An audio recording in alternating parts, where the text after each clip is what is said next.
Good evening and welcome to wherever you're watching in the world. This is GPVWC round 2 of Super League. We are at Bahrain today. In commentary today we have myself, Ryan Elliott. A slight change to the roster. Caitlin Penny is MIA, so I'm joined this evening by Ed Hunter. Thanks, Ryan. It's great to be here.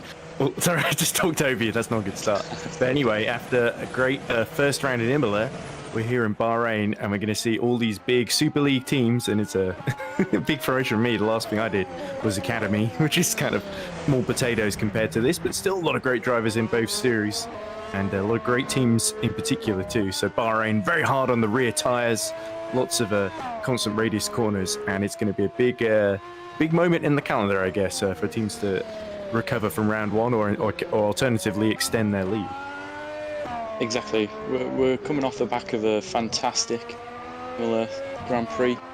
Obviously, Tom Stevens taking the win last time out. This round 2, sort of everybody has showed their cards. So round 1 we've had out of the way. We've had all the new teams that have broken the nerves, a lot of which have done a fantastic job as well. And this is the point where people start to knuckle down and start to develop. So round 1's out of the way. Now we focus on the season ahead. We've jumped into qualifying. We're on board with Luke Maguire. Maybe good to just look back as well at 2022. Last time out was won by Daniel Brewer in the VBM. See, I'm no longer on the grid with us. But either way, that was a cracking Grand Prix, and I think we're going to have similar sort of thing today. Strategy's quite open around here as well, so there's plenty to look forward to, but we'll look forward to qualifying now. A lot of drivers on their outlaps, setting themselves up to get at least a good banker in for the rest of the session.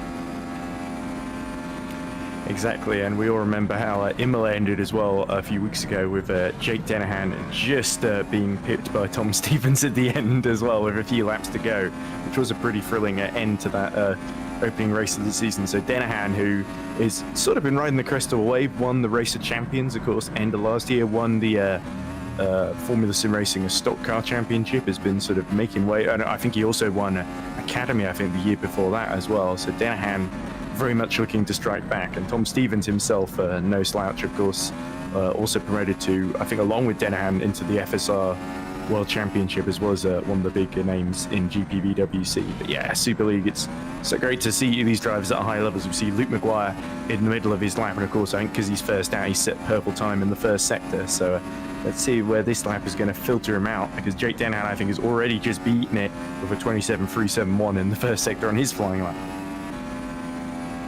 Yeah, so it's always interesting to see. We don't sort of know how the grid's going to shake out at this point. So it's sort of like a couple of minutes of limbo while everybody sort of gets the first lap in, gets settled.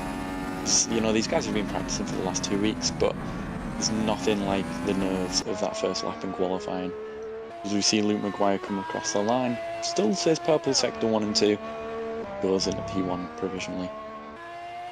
But there we go, Dennehan looking that a little bit faster. Let's see where this puts the Edge Esports driver, as I think Caitlin Penny has just joined us. Hey, Caitlin. Hi there. There we go. So we're just in the middle of qualifying, then everyone just setting their first laps, and actually you were right, Ryan. It's Luke Maguire that has set the fastest of the first run so far. Although we look at Adam Maguire crossing the line just to go 5th now, with Dennehan only, that's like a 100th behind, I think, Luke Maguire on the first run, with Tom Stevens not far behind either, so the top 3 within a 10th of each other. So that really shows how close and competitive it is at the very sharp end of the field here in the Super League. Gets spicy at the top, that's for sure. But anyway, Caitlin, good to see you this evening. I think we're going to run with 3 commentators for this round. I think we're going to yeah, snuck in. Ed's been a great addition for the first few minutes, so we'll see how this goes. That's good. It's been going for a while. Hello guys, I am so sorry about that. My phone was out of charge. I could not let you know I was going to be late, and that is my fault. Yes, good to see you here though, and thanks for stepping in, Ed. And looks like I'm just in time for the final 10 minutes of qualifying, so I haven't missed that much. No, Fun you fact haven't for those who don't know, Caitlin actually is offered to drive for one of my teams in another series, another endurance series. So technically me and Caitlin kind of have a pre-existing relationship. This is the first time officially that we've worked together because those races haven't happened yet. So it's great to see you, Caitlin. Anyway, we look at Christian Malcharik, and I apologize if I'm mispronouncing any of these names, but Christian goes into the penultimate corner for Green Stripes Racing. And this is, of course, the outlap then. So I don't know too much about Green Stripes Racing or Christian Malcharik, but I'm hoping they can get themselves somewhere in the top 20 then. That would be, I think, a pretty good first run then for that team. So we seem to have glossed over something, and obviously we got to commentary a little bit late, but might as well do it now. Predictions. Qualifying predictions. Who do you think is going to be up there? Who do you think's not? Okay, well, I'm gonna start with the obvious. Obviously, Tom Stevens is up there in third place right now. He actually won the last race at Imola, and that was after a very strong qualifying performance there. He's always been strong in qualifying in the lower categories as well. So for me, it's hard to overlook Tom Stevens. I think I'm going to go for the other way and go for Jake Denahan. You know, I've been talking him up already in this commentary stream, but I've seen on multiple times how quick he is, especially in qualifying. That's a big strength for him, and increasingly in the races too. But I have a feeling if Denahan can get on pole, then the Edge Esports driver is going to walk this one potentially. I mean, this is going to be a recurring theme throughout the season, but I'm going to be extremely biased towards my own team. But I'm going to go Stepkowski and Paul. Ooh. Yeah, Let's see, he's got 7 attempts to gain so far. Yeah, it's only lap 1, lap 2. You know, there's still plenty. Well, I said plenty of time. We're almost halfway through the session, but things will start to shape up. Yeah, 2 good times just put in there, by the way. Thomas Vash has got the RSR car into 9th position, and Pascal Polenz has got his HRT machine into the top 13. So it's quite nice again to see Philip Pushka up there as well, sitting in P6. Valiant effort, and Matthias Muss as well up in 4th. Matthias notoriously is a better racer, so if he can get himself inside the top 5, you know, he's definitely up for a fight today. It's good to see him. First sector for Denahan, Ryan. Oh, let's see how it goes. I mean, he's only got to gain 100th to get himself into that. And look how wide he is on the entry here to turn 11. Oh, and the rear just steps out on him completely. Easy to do. That's what we call an esports line right there. Yeah, exactly. You've got to make the most of your track limits, but that's sort of the risk that you take if you're going to run curb on entry. Oh, and another slide there, this time for Janice Walborn for the Holland Racing team at the penultimate corner. That's such a tricky one, isn't it? Because it's sort of a constant radius one where the corner just seems to go on forever and you arrive at such high speed that it's almost a struggle to slow down there.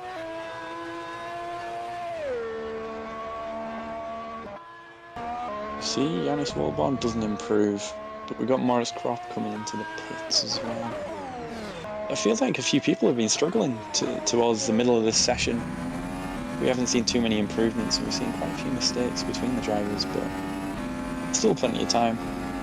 It's almost like the qualifying session has its own graveyard shift in the middle, to be honest. We always see drivers coming back into the pits to set up for their final runs. But you're right, we have been seeing a couple of mistakes from drivers who did try to improve their laps. I think maybe it's because you don't have the sort of initial... I mean, in some ways, it's kind of the wrong sort of sweet spot for concentration. At the start of the session, there's really no pressure. You just have to put a banker lap down, and so the drivers just do whatever they like out there and hope it works. And then at the end of the session, you've got all the pressure and you need to deliver. Whereas in the middle, it's kind of like, yeah, you know, you can improve, but chances are some people are going to go faster than you at the end anyway. So at this point in the session, everything that they're doing is significantly less important than at the end, and I think that's why we're seeing some people possibly taking a few too many risks and having a few errors. As we're talking, the top time so far, Luke Maguire is at the very top of the timing table with a 1:28.252. He is a 100th of a second quicker than Jake Denahan so far, those two old rivals of course. Tom Stevens, third place, so we got both of the THRs in the top 3 as it stands, and then Matthias Moos and Adam Maguire make up the rest of the top 5. A little bit of a split after Tom Stevens actually. It kind of goes down to half a second quite quickly, only the top 6 within half a second of each other, but it's way closer than that in the middle of the pack, and at the front still it's inseparable for the top 3. Yeah, I mean, interestingly as well, no lap from Jeff Fournier at the moment. I'm not too sure what's going on there with him, but the middle of the session's always a bit of a weird one because, you know, people get the banker in, and then they've got time to take, you know, risks. You know, we saw Denahan really pushing the limits on the entry. People take that risk because they know that they've got time for another one, maybe 2 runs towards the end of the session. We'll see what happens now. You know, we're sort of getting to the crunch time in the last 5 minutes. We see Matthias Musk go purple in Sector 1 as well. So he's still got time in the back. It would be purple for Matthias, but Luke Maguire has just set a 27.344 in the first sector and is absolutely flying out there. So he's looking to consolidate that lead he has. Let's look at his through the second sector. A little bit slower, actually. 3 tenths slower. Yeah, I always find it weird how the broadcast... the classes a purple sector as anything faster than the person in pole. But it's not a true purple sector. Stevens has set an actual purple sector though, on the middle sector. So let's see what this is. Can he get any closer to his teammate here? 1 corner to go. Unless he's made no mistakes, he definitely should. Ooh, he's aiming for the pit lane. Oof. I mean, you know, like I said, it's crunch time. They need to get on top of this now. They'll be heading towards the final run now. Yeah, Matthias Mus was using all the track limits and a little bit more there, and then immediately heading back to the pits. With time being so crucial, if you think you can get a set a better time on the better track conditions right at the end, then you may as well put some fresh tyres on and get back out while you can. Yeah, I'm very surprised with this qualifying session so far. To be honest, we're seeing a much bigger field spread as well than I feel like we saw at San Marino. Good improvement by Adam Maguire there to get into the top 4. Indeed, Maguire just 2 thousandths of a second faster than Matthias Moos there.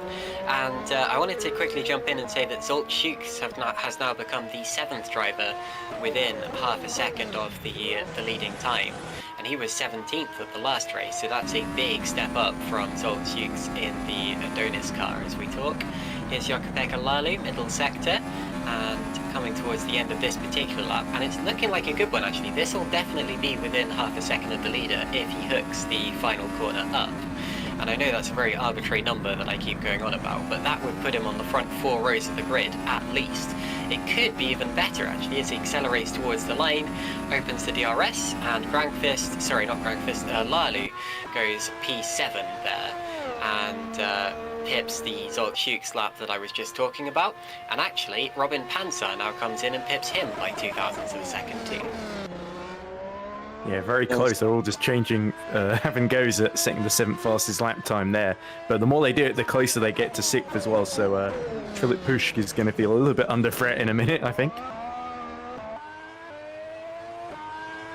Indeed, Sandeep Singh here in the other Edge Esports car. Jake Denahan currently 2nd in the session, Sandeep Singh 22nd, so some improvements to be found there. And this is the crunch time in the session that I was talking about, the timer now ticking to 1:30. Of course, a lap time here takes 1:28, so now you really have to already be on a lap, otherwise, or at least on an out lap, otherwise you're not going to get another chance. This is where the track is at its most rubbered in, this is where the drivers are at their most concentrated, and potentially at their most desperate as well. Singh's lap, I'm afraid, not going to be particularly good. He only improves to 21st for the time being. Sandeep's a proper racer though, and we know that. You know, he gives it his all in the race, so P21's not probably what he was hoping for, but I'm sure he'll make it up in the race. But into a pretty desperate time in the session for some people, and we're just going to see all of a sudden times are just going to start flooding in. We're not going to be able to keep up with everyone sort of pushing for the final time, trying to get that last little bit.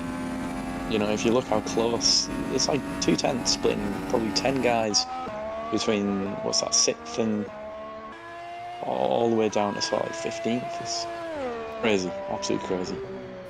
Here comes Philip Pushke across the line, stays 6th, although he only missed out on his personal best lap by about 300, so just about missed out here. Justin Meister now coming towards the final sector himself, aiming to improve from 22nd, which he got knocked into by Sandeep Singh a couple of seconds ago. Pretty much all of the leaders are on a flying lap now. They've only just started it, so not many first sector times coming through. Matthias Mousses hasn't been particularly quick. When he completes that lap, the checkered flag will be waiting for him because it is now waving at the end of the start-finish straight. Big twitch for Meister there. And Maguire improves on his personal best, that is. That's not technically the fastest first sector we've seen. Jake Dennehan has exactly the same first sector time as Luke Maguire on this lap, guys. Yeah, Dennehan and Maguire absolutely pushing it. We see Maguire go into turn 10. Oh, the rear tries to get around him, but he won't have lost too much time there. So Luke Maguire desperately trying to hang on to this car through the low-speed corners. Let's see how he goes into turn 11. He doesn't take as wide a line as we saw Dennehan earlier, and that's beautiful on exit there. I've got to say, fair play to THR and Nocturne. They're absolutely flying at the front end of the field. Shocking a lot of people, especially with, we've started to see some upgrades coming into play now as well, and still doing a cracking effort as he comes out of the final corner. Are we going to see an improvement, or is he going to peel at the pits? Here Looks like he's going for it. Can THR take 2 pole positions from 2? It's looking good. No improvement from Luke Maguire. Dennehan in. By half a tenth of a second. Dennehan is in the pits despite, and that is not the way you're supposed to enter the pit lane. Yannis Vorburn reverses it down the lane. And that looks to be it in the session actually, because with Stevens coming in as well, he's just completed his lap. Maguire's in the pits, Moose is in the pits, so is Hughes. So that means that THR have indeed taken 2 pole positions from their first 2 races in GPVWC Super League. Remember that not too long ago they weren't even expecting to be racing here.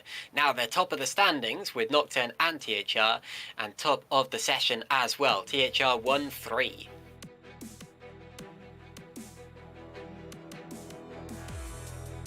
You'd like to talk us through the order? Okay, I can do it if you want. There we go. So confirmation then of the final results of qualifying. Luke Maguire takes pole position for THR with a time of 1:28.252, less than a whole hundredth ahead of Jake Dennehan, who wasn't able to improve at the end there. So the top 3 second their quick laps early on. Tom Stevens in the second THR entry will line up a third in the second row of the grid, along with Adam Maguire for Nocturne.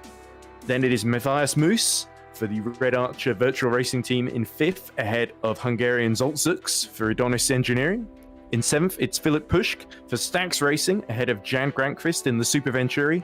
Thomas Vash is 9th in the RSR entry, and rounding out the top 10 is Robin Pansar for Adonis. In 11th, it's Jukka-Pekka Laulu in the Super Venturi. Daniel Skipkowski in the second RSR is 12th, ahead of Janis Volborn, who we saw going into the pit lane backwards earlier, but he will start in an unlucky 13th, some might say. David Fiddick will start 14th, ahead of Moritz Kropp. Chris Shepard will start 16th, ahead of Fabian Cizric. Pascal Polenz will start 18th, ahead of Florian Gier. And Alessandro Quinte rounds out the top 20.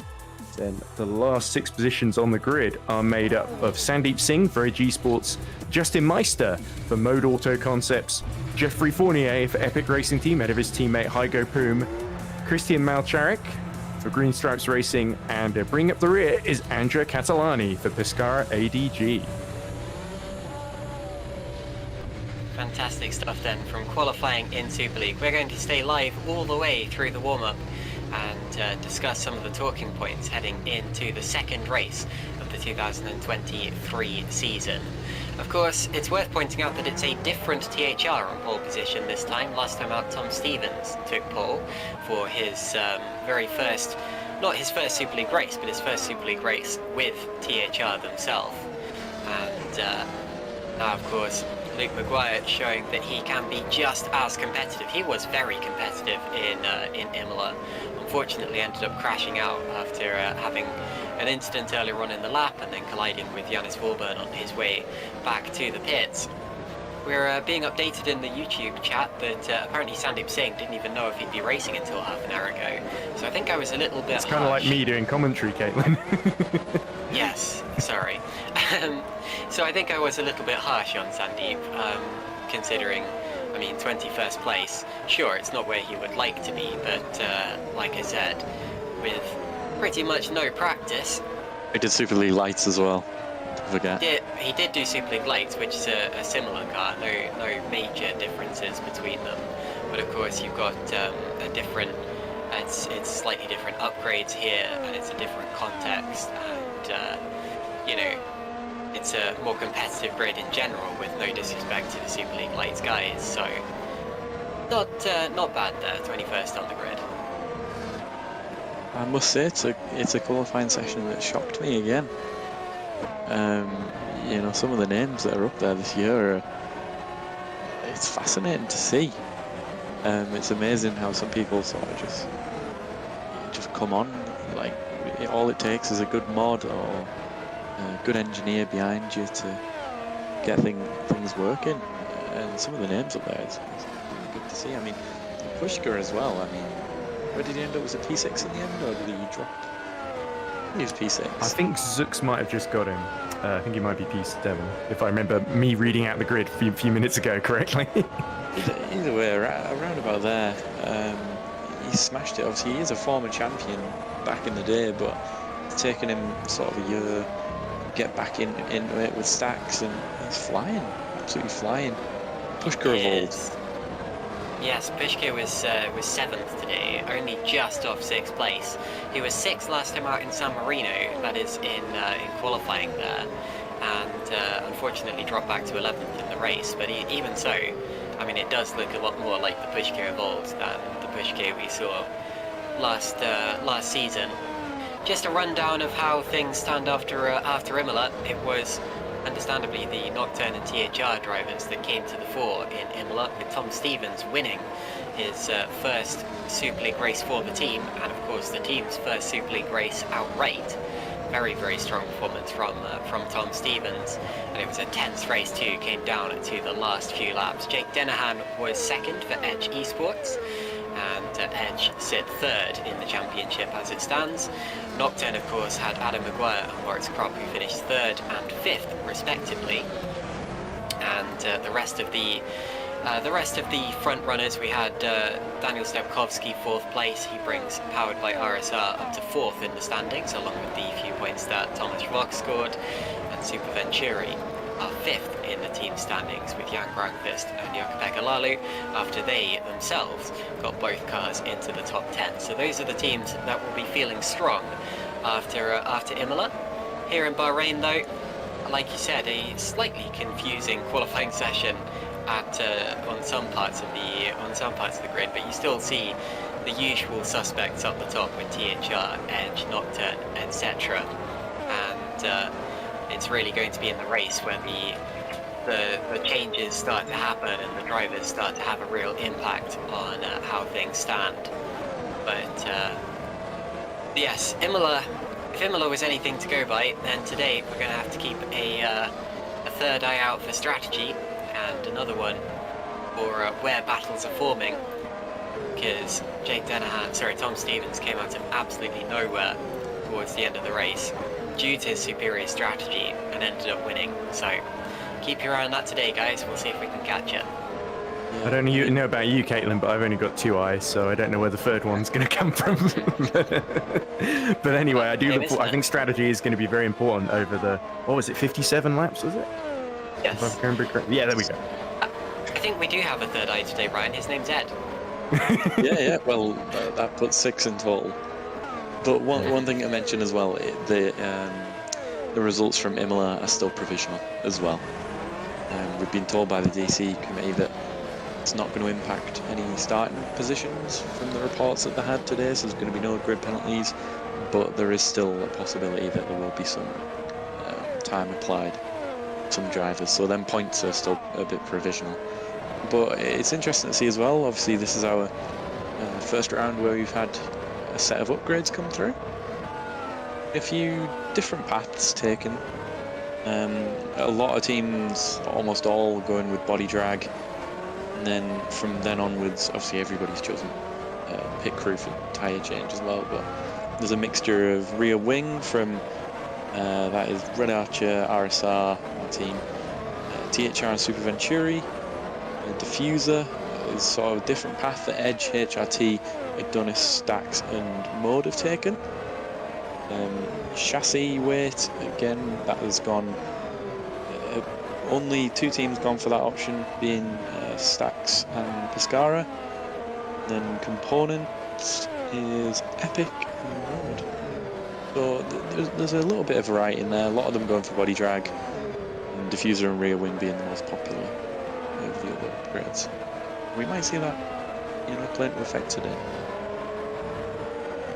Yeah, especially with the rear end being quite critical around here. We saw a couple of people looping it in that quali session, and keeping the rear tyres alive in the latter stages of this race is going to be paramount. Yeah, I mean, we've had Owen McGorgy in chat saying that this car way more sketchy on the rear compared to SL2, at least for him, that is. And I'm just wondering, in terms of strategy for THR, because obviously Jake Denahan could likely be the main threat to them, especially based on qualifying. So I wonder if Tom Stevens and Luke Maguire are going to split the strategy, maybe potentially when we get to the first pit stops, whether one of them might try and do 1 stop, the other might do a 2 stop, or even the other way around, we might see a 3 stop in there somewhere. We're definitely going to see a mix of 1 and 2 stops. If we're seeing a 3 stop, I think that'll be because of a lockup or a crash or something.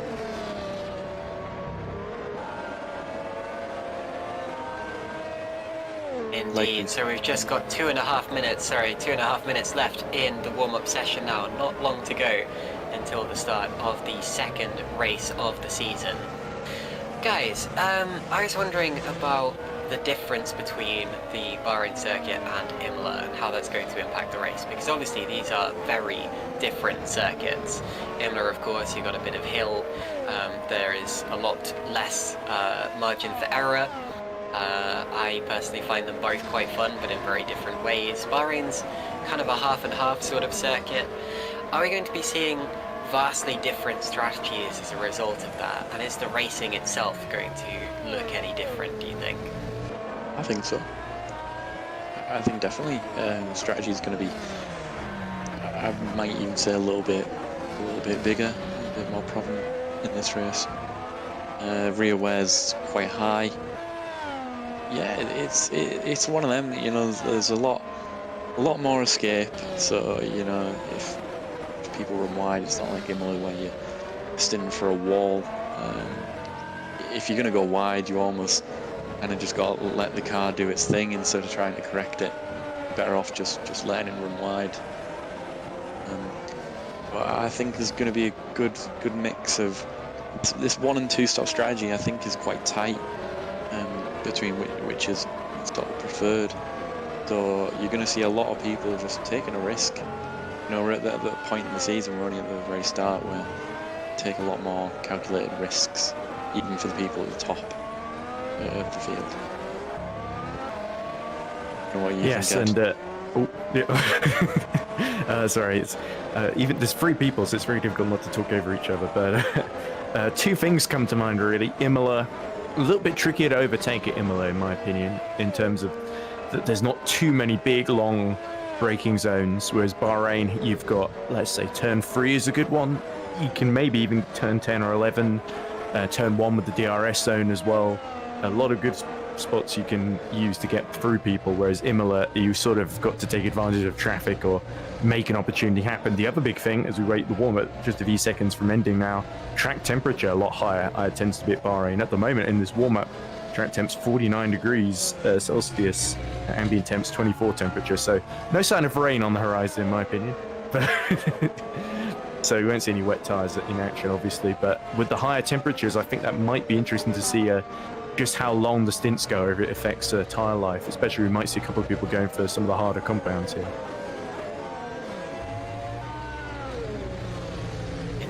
going to find out very, very shortly.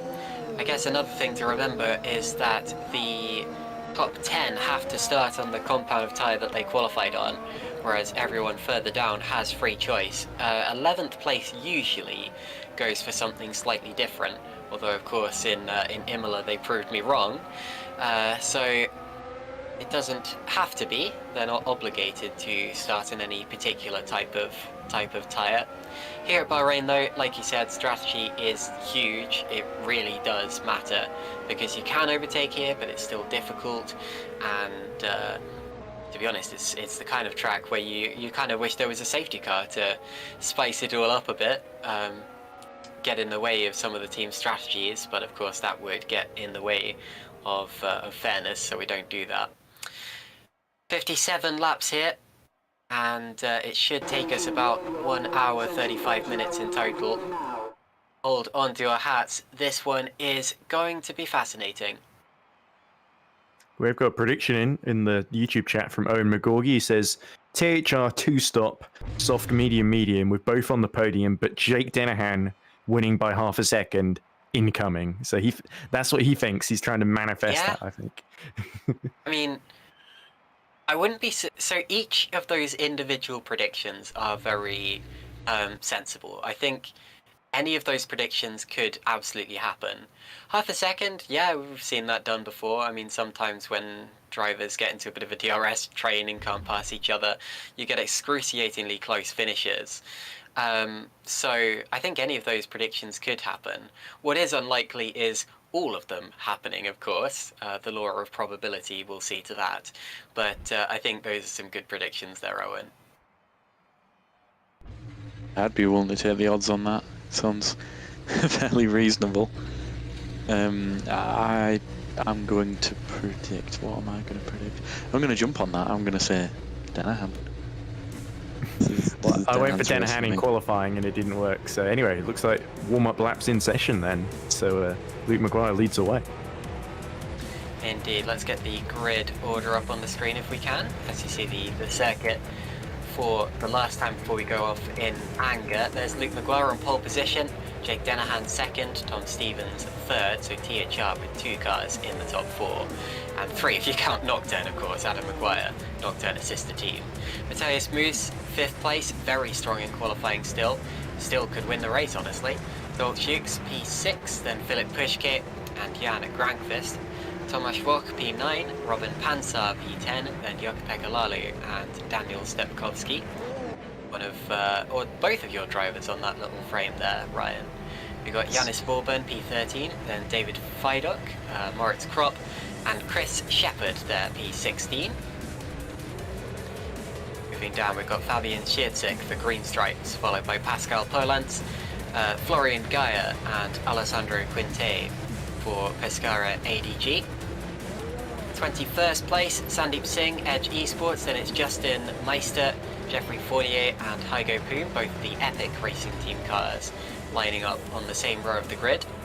And then the final 2 cars will be Christian Notjarek and Andrea Catalani. 26 cars in total, and all of them hungry for this race. 26 cars into turn 1 is quite a scary thought here. Obviously you almost do a 180 back on yourself. But fingers crossed everybody has a clean, safe start, gets away well. We can look forward to the next sort of 57 laps ahead of us. It's going to be a good evening, that's for sure. Yeah, It's keeping worth up with that noting lead pack also. Sorry, okay. It's worth noting that Justin Meister is making his GPVWC Super League debut today. He's done 2 Super Lights races in the past, both for 86E Racing. No points in that, although of course that doesn't tell the whole story. There are other things that could have happened. He did win a GPVWC FS2 race back in 2020, but of course today making the step up to the big time, so we wish him the best of luck in that. To the grid we go now with plenty of experienced drivers, some much less experienced drivers. There you see the tyres, the top 10 of course starting on softs. Jukka-Pekka Lalu is the top driver on hards in 11th place. David Fidok the top on mediums in 14th place. So look out for those as well, potentially coming through as the pit windows start to take place.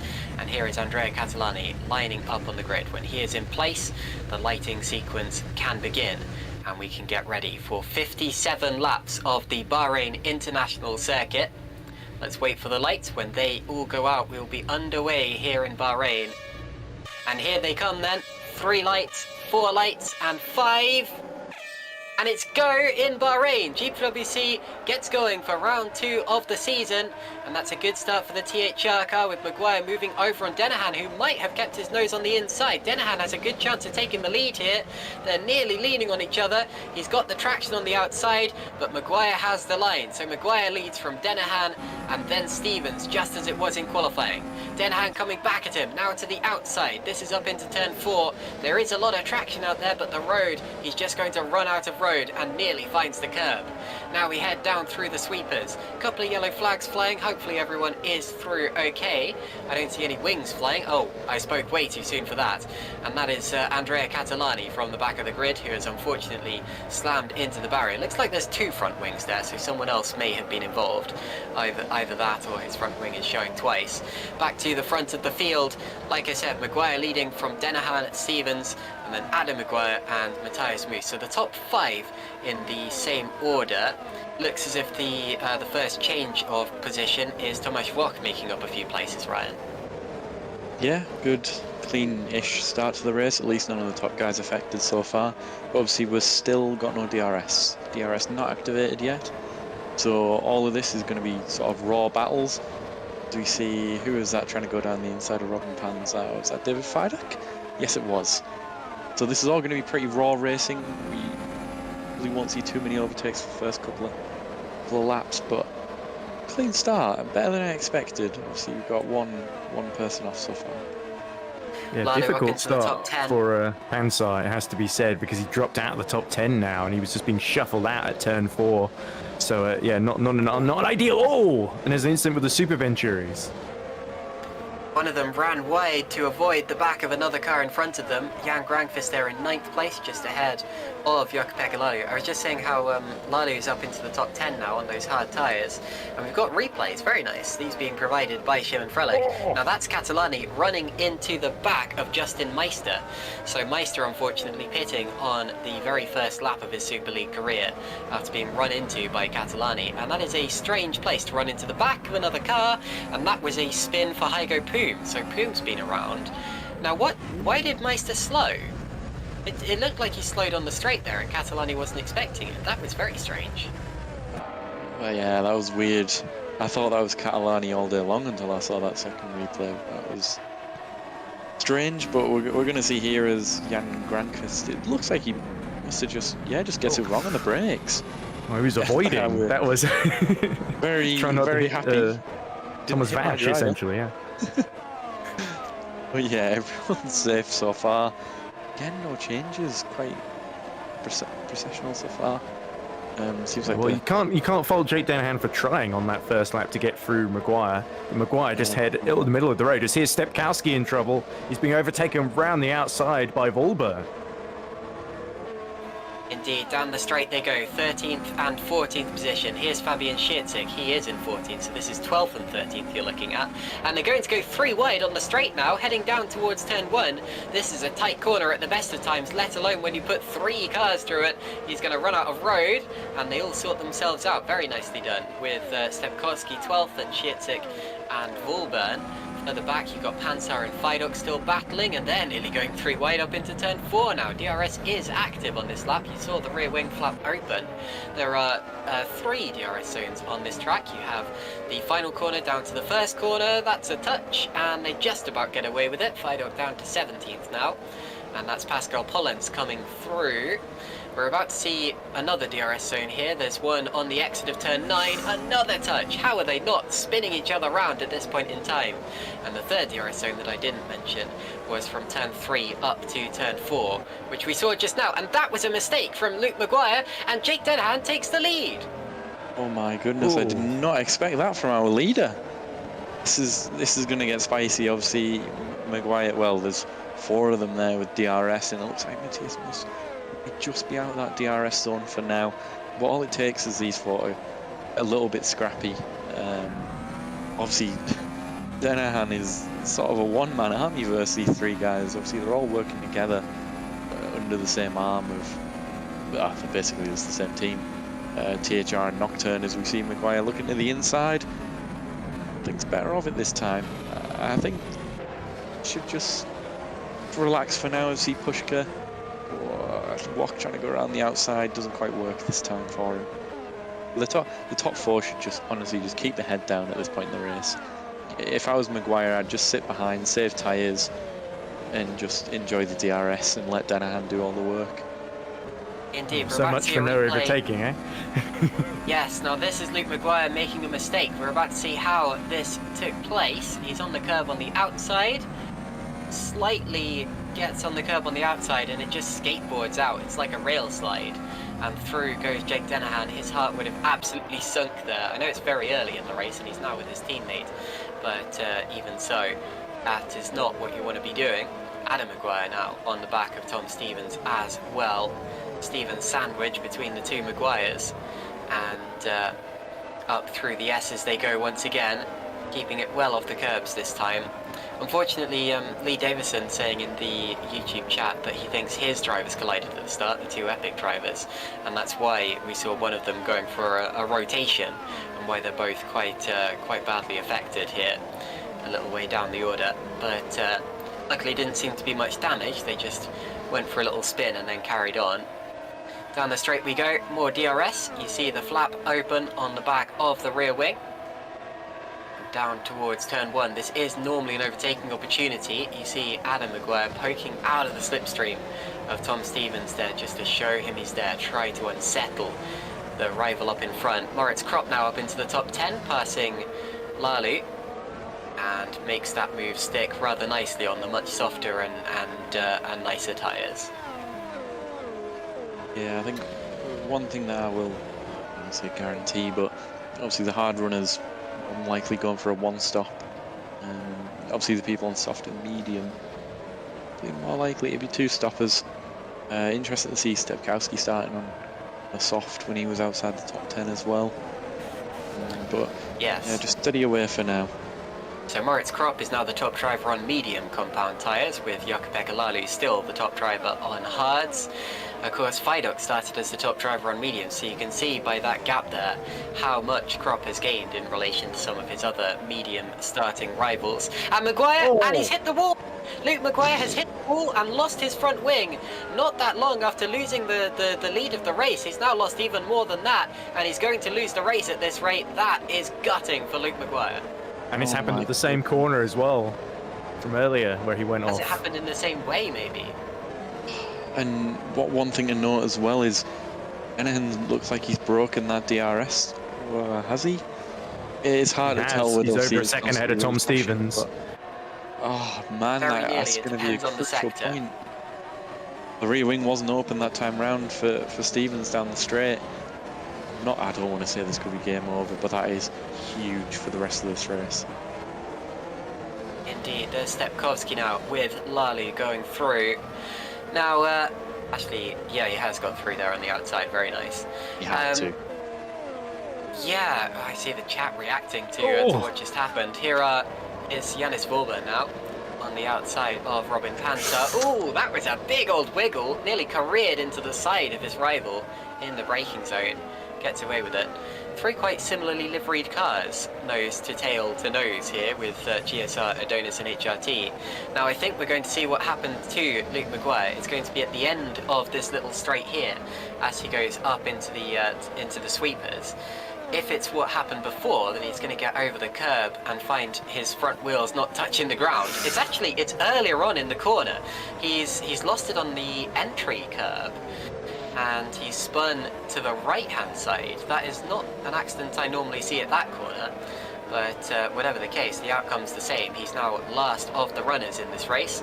Of course, 2 retirements were involved in that accident earlier on, Catalani and Meister.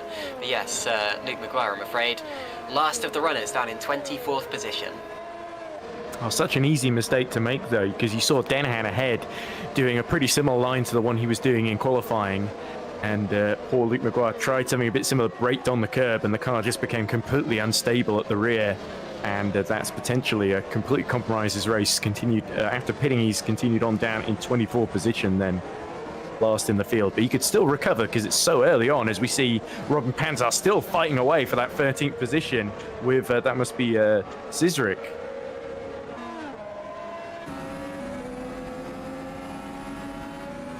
And now here comes Walburn up the inside into turn 4, and he's going to have to brake late to get through here, and he's done it. Wow, well judged there, and off track goes Szymon, and that's going to potentially allow Frelik to get up the inside as well, but Frelik just held at bay. Some big twitches through there, just like we saw from Fernando Alonso in the Formula 1 Grand Prix here. And it's a unique thing coming here after Formula 1, because I'm wondering if some of the drivers would have taken on board some of the things that they saw and put them into play in their own racing here. But anyway, Jake Danahan leads from Tom Stevens and Adam Maguire. We still have a Maguire in the top 3, despite Luke's issues earlier on. And Moose and Shukes Philip Pushke up to 6, just as he qualified in Imola. Looks like the biggest mover so far has been Moritz Kropp. No surprise there. He has monstered his way through some of the other cars he was starting around. Now Maguire getting a very good run here. This looks like his first proper opportunity to attack the THR of Tom Stevens, and that was relatively easy. You can see just how much of an advantage the DRS can give you sometimes, and he lined up the move very well out of the final corner, gave himself the run down the straight. So now it's Danahan, Maguire, Stevens as it stands. And all manner of issues going on further back. Yeah, it was Szymon, I think, hitting the back of, was it Shepard? It was Fidok. I think Fidok's been... Oh, it was Shepard, sorry. It was... Yes, you're absolutely right. So Shepard's been kind of muscled out of that position there. And Shitzik losing out in the process. So, not all fair as it stands. Here's a replay, and this will be...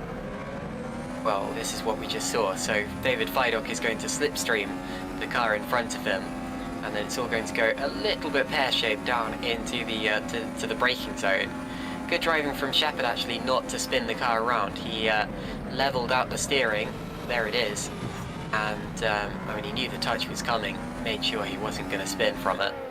So Shepard continues on in the race, but he will be a little bit peeved at that. Yeah, and that's Fabian Szymon showing that when you're trying to brake late to defend, you often got to remember there might be a car in front of you as well. But anyway, that move from Adam Maguire on Tom Stevens, it didn't look like Tom Stevens, I guess with the DRS, he couldn't have defended too much, but it definitely feels like Adam Maguire quicker at this phase of the race, and potentially Jake Danahan might be under attack from the other Maguire now. But I wouldn't accuse THR and Nocturne of working together too much, because they are separate entries, of course, but it just looked a little bit like Tom Stevens, like, right, I can get the slipstream from Maguire, I can be smart here, and I don't have to worry too much about, my position in the race at this phase with 9 laps in.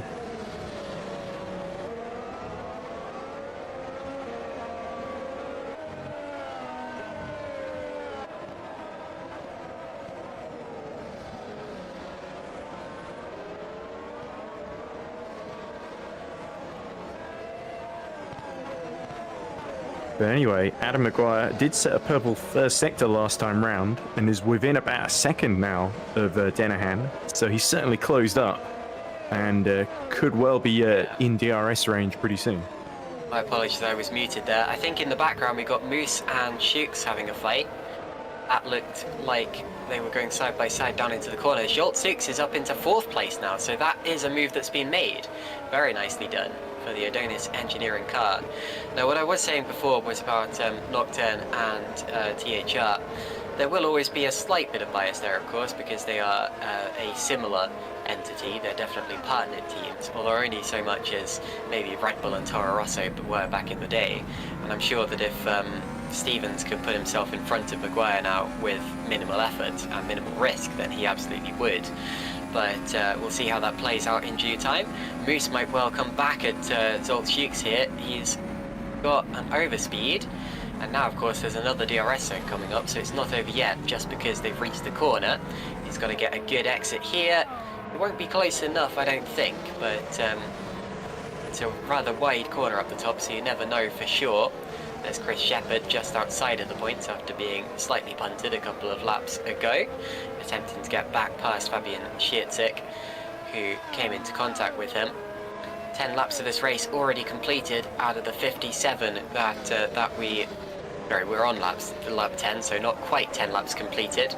Maguire has just about managed to stay within the DRS of Jake Dennehan. Of course, earlier on it looked as if the leader was getting away, but with everything that's happened since then, the race has changed complexion slightly, and they're right back together again. In fact, Maguire gained a heck of a lot in that last couple of sectors there.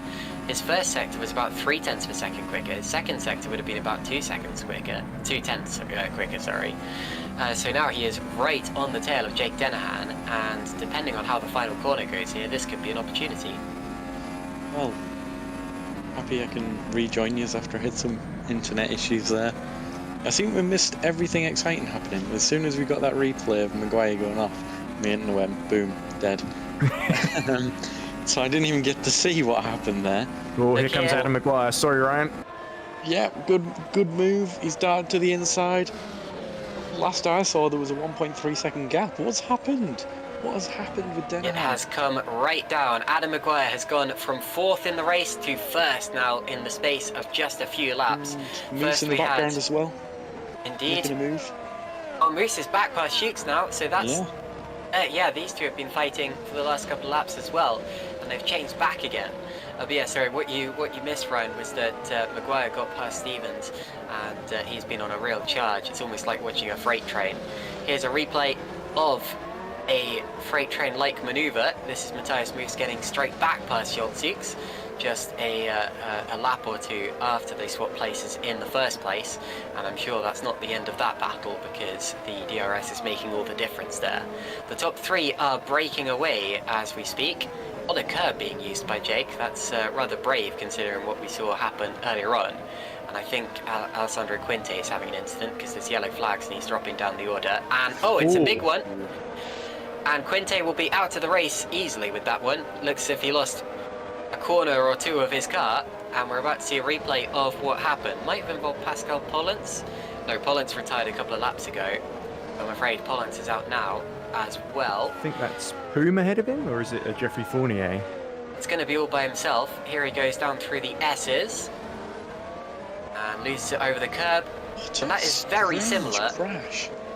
That's very similar. Well, I've seen it happen before actually.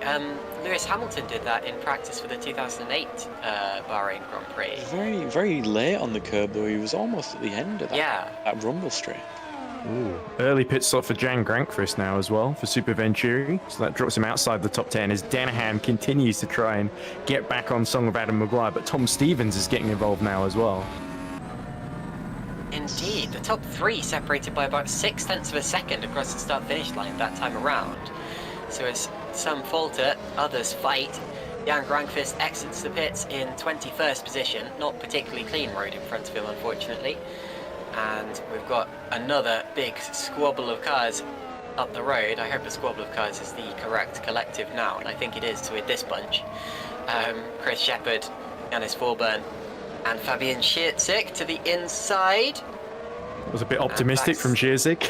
Yeah, I mean, the traction is definitely on the outside of that corner, and there's a left-hander coming up, so you're not really going to be able to pull that move. That's wide from Forburn. Again, he gets the traction, but the DRS will be wide open for both of those cars now down the straight. Schiertzik takes a look, and we know that he's not averse to making bold manoeuvres, but he gets over the curb, and that's going to allow Sandeep Singh to challenge. Sandeep Singh around the outside, maybe? He's going to find it tough up there, and hang on to dry. And Dennehan back in the lead. Dennehan leads. Maguire in the pits. Well, that'd be why then. So what was it? Oh no, it was. I was trying to think of Magogi's prediction. He said THR 2-stop, didn't he? But he didn't predict that Luke Maguire would crash. Well, yeah, there is that as well. That was very tight there. That wasn't the safest or best of releases. But That was Zux, I think, that's going to come in as well from 5th position. so we're definitely starting to see who's, in my eyes, going to be doing the 2 stops. And this puts Adam Maguire right behind Sandeep Singh, Danahan's teammate, of course, at G Sports. So Sandeep will make that the biggest, widest edge car you've ever seen. You see a replay? What's this of? Or is this a release? What's it? Oh, strange. Doesn't look that bad from that view. No, it Oh, there doesn't. it is. Ooh. Goodness. Hello. Usually you pass on the other side in the pit lane, on the left, rather than Yeah. right near the garage. I'm Yeah, not too I mean, sure what this- the rulings are in GPVWC for unsafe releases, but I like very the- much doubt that there will be any kind of penalty for that. If they've made contact, then potentially, but it's very different in sim racing because people feel bolder in the pit lane. There's, you can't hit actual mechanics and risk serious injury. And I mean, I've seen it before where drivers have come in and forgotten they're not on iRacing. They've just tried to drive straight through another car and bang. But anyway, at least we didn't get any of that today. You can sometimes take it on that side of the pits, and of course, if you exit your pit box, the first thing you want to do is get back up to full speed. And if there's still a car Oh, and here comes alongside Maguire. you, talking of that, Adam Maguire now in traffic, clearing some of them. Sing's going to Sandeep's come going back at him straight now, back for it. and why not? I mean, he I has suppose to. he's got the speed He has for to. it. Well, we thought, look at, and he's going for Goodness, another move. That's a bit of a Oh, that lunge is there. brave. Oh my That is so brave. goodness. I mean, he has to be though, because he's come out into traffic. That's really not good. Good And that's strategy opened the door for him. Singh to get past Cizric, but he pushes him all the way to the inside there. And Oh, again, yeah, they come contact. together. It's like the Wow. Aston Martins. Goodness me. Sandeep Singh survives, runs P14, Fabian Schitzik down to P15 now, and somehow Maguire survives all of that. That was very sketchy. Now, is Maguire being held up by this, or will he benefit from the fresh tyres and still manage to undercut the leaders? This is why he's Gap got to to the push lead, his 21 way through. seconds, Caitlin. Sorry? That's gap between Adam Maguire and Danahan is 21 seconds, so pit stop is about 22, if I'm not mistaken here. Right, okay, keep your eye on that. It's tight. It's tight, but it's doable, and it's always going to be tight, to be honest. But yes, here they come again, Singh and Danahan in the pits. So Danahan hits from the lead, through goes Stevens, not Singh, as I erroneously said briefly, and Stevens will be all by himself now, and we will see whether Maguire has jumped too early. Of course, if this was Imola, I'd be saying that absolutely he has, because he would be well and truly stuck in traffic, but it's slightly easy to overtake now, and he is making moves relatively quickly. Danahan up on the jacks, down again, off he goes, out through the gears, and they're going to be side by side, but Maguire has the edge, so Adam Maguire will take the lead, the provisional lead, and nearly comes together with Volburn, who splits them. So Volburn now is between Adam Maguire and Jake Not for Danahan. much longer. Yeah, he won't make that hard. Edge and HRT work together. Yeah, as you see him let off. But obviously Danahan's got, what, 3 laps fresher tyres compared to Maguire, so I'm not sure. I mean, I expected Danahan to come out ahead, to be honest, just about. But we can also see as well, Matthias Muss is, he's taken a good second out of the leaders, which I think is a pretty good effort considering he's been on his own. To be honest, if you'd asked me at the start of the race for a bold prediction for the win, I'd probably have pointed out Matthias Muss. Yeah, so would I, because to be honest. even though he was 5th on the grid, the top 5 was so closely packed that you really can't see Moose being that far off the pace at any point in the race. And considering that he is gaining now as well, he's got to be one to look for. It's still a bit of a tough ask, of course, with the, with Stevens being so quick. Stevens, by the way, in the pits now, and of course with Maguire, Danahan, and all the others there. I think a podium will be on his mind more than a win right now, but it's definitely doable. Now, hard tyres for Tom Stevens. Those are the full hards. So even though Maguire and Danahan have gone one way, Tom Stevens has decided to do his own thing. He will probably lose out to them now. In fact, there they go. They've already gone through on pit exit. But that is not necessarily a disaster for Tom Stevens now. He's just got to run his own race and hope that it all kind of comes back to him towards the end. I think now Maguire and Denahan are in a slightly more worrying position because not only have they got to fight with each other, but they've got to worry about other drivers doing completely different things. Yeah, I mean, I'd say it looks like he's going to go for a one-stop. I'd assume. I agree, because that's he knew he was going to come out behind because he'd been undercut, so that was really his only option for Tom Stevens. I agree too, but 41 laps is a long time. No, that's the only thing I am thinking is 41 is a fair chunk on them tyres, but all it takes is him to just be smooth, and if he gets in the DRS train, all he's got to do is stick with him, really. At this point, I can't see him going in for softs towards the end, so unless he's... No, neither. I think that... I think he's going to be a bit quiet for a while in this race, but don't forget Tom Stevens. I think he's pitted too soon. Me too. I'm surprised by that. Well, we have seen Panzer, Vac and Moose have really been able to get the tyres to last, although I say that Panzer now coming in a lap after Stevens, so you can get them going that much longer. Yeah, maybe Tom Stevens was sort of in a rock and a hard place in terms of his strategy, and he didn't want to get stuck behind too much more traffic, so it's kind of a lesser of the two evils, I guess. But here we go. Shepherd under attack, and that's Sandeep Singh. No, that's Jake Denahan, sorry, going through. Indeed, so Moose and Vok now 1-2 in this race, and the only two drivers still on the soft compounded tyre. Everyone else has been in, including... Ooh. As we see a penalty. Robin Panzer, he must have sped in the pit lane. Oh, damn. Yeah, that could be pit speeding there. That's unfortunate for Panzer. He was having he had a tricky start, and things haven't got much better for him this afternoon, unfortunately. Do you see a replay? This is a replay of Jake Denahan working his way through some traffic. There's Maguire. So that's Maguire ahead on the right. Yep. And Jake Denahan takes a look. Oh, goodness. A very late move there from the driver he was passing. That was Chris Shepherd, so Shepherd just saw him in time. Only just. Thought there was one car coming through, and then Denahan came out of nowhere, but Shepherd wily enough to avoid having a big accident there. And a good thing too, because that could have spoiled some of the race. Yeah, 6-second gap to David Fiddick now. So Madam Maguire's now got some space in which to push at least. And he's also got his teammate Moritz Kropp up front, who could potentially help if he stays out long enough. But here we go, he's about to be overtaken by Lalu on the hards. So the hards starting to come into their own now.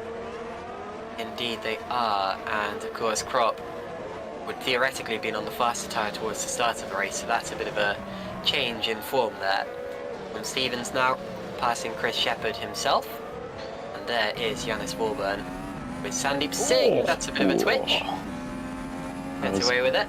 Big oversteering moment, but I have to say I think I'm going to go back on my statement about Stevens.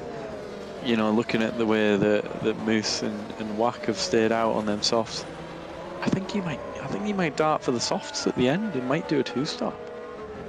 Yeah, 41 laps on them hards. If he does that and it worked, I would be baffled. It's doable. I'm not saying it's impossible, but to make it a winnable strategy, I'm not so sure. Tom Stevens has shocked us before, I should point out. He has. True. He knows what he's doing more than I do. It's a strategy that I'm surprised we don't see more often, actually, pitting late for softs, because I think that if there were safety cars, or the possibility of a safety car, it would be a strategy that we would see all the time, because drivers wouldn't want to be caught out on a harder or older compound of tyre towards the end of the race with a late safety car. We'd be getting drivers in for softs all the time, either preemptively, or as Matthias Moose pits from the lead, or in reaction to a safety car. But of course, because we don't have that, I think drivers are just a bit nervous that maybe they're, coming in a bit too late and not maximising the advantage that they would get from the softs or something like that. Matthias Moose, meanwhile, goes onto the hards himself, and again, one-stops are possible, but difficult for sure. Pretty wide with the car coming out the pits. Oh, that's a bit wide. Over the curbs, over the AstroTurf goes Yannis Vorburn. He's been a bit leery the last couple of laps. Yeah, Woolburn in the wars, and there we go. Looks like Mus able to take advantage and get through into 13th, having just come out the pits on cold tyres. So Mus had to be wide awake on the exit there. Yeah, he definitely needed that as well. Obviously coming out in traffic. As we see the incident with Walborn. It's so hard to see. You know, we've only got a limited, well, I was going to say limited field of view, but looks like he just got a little bit of a squeeze on exit there. At least both drivers came out relatively unscathed. And you can see how far away Denahan's still all over the back of Maguire. he is. And you see the drivers who have stopped and the drivers who haven't. Thomas Schwab leading the race, followed by Lalu and Fidok, none of them having made their first pit stop. We'll have Shepard, Singh and various other drivers further down the order. As we see Mark Pitt. It says that Luke Maguire hasn't made a stop, but he very clearly has, because he's got a front wing attached now. Oh, I'm not sure what's going on there. Maybe he didn't change tyres. Yeah, maybe. It should have done. I don't see why he wouldn't have. Well, he wouldn't have had a lockup or anything. But who knows? It could be a bit of a technical glitch, who knows? But is Fidok on mediums, am I right in saying, yes? Yes, he is on mediums. Yeah, so our front guys are on their original hard and medium tyre respectively. Of course, it is expected that they would stay out for a bit longer. Yeah, of course. Yeah. And I am telling a lie, Luke Maguire did switch to mediums. He's been on them for the past 14 laps. So. So we have seen a switch as well for what we think is a provisional lead. Well, definitely is a provisional lead. Denahan making the move on Maguire into turn 1. Ahead of the DRS. Yeah, Maguire didn't really have much to fight with there, so that's the de facto lead, as I like to call it, going the way of Jake Denahan. Yeah, there's no point in fighting that one, really. If I was Denahan, I would have sat behind a bit longer, but it depends if he thinks he's got a massive pace advantage.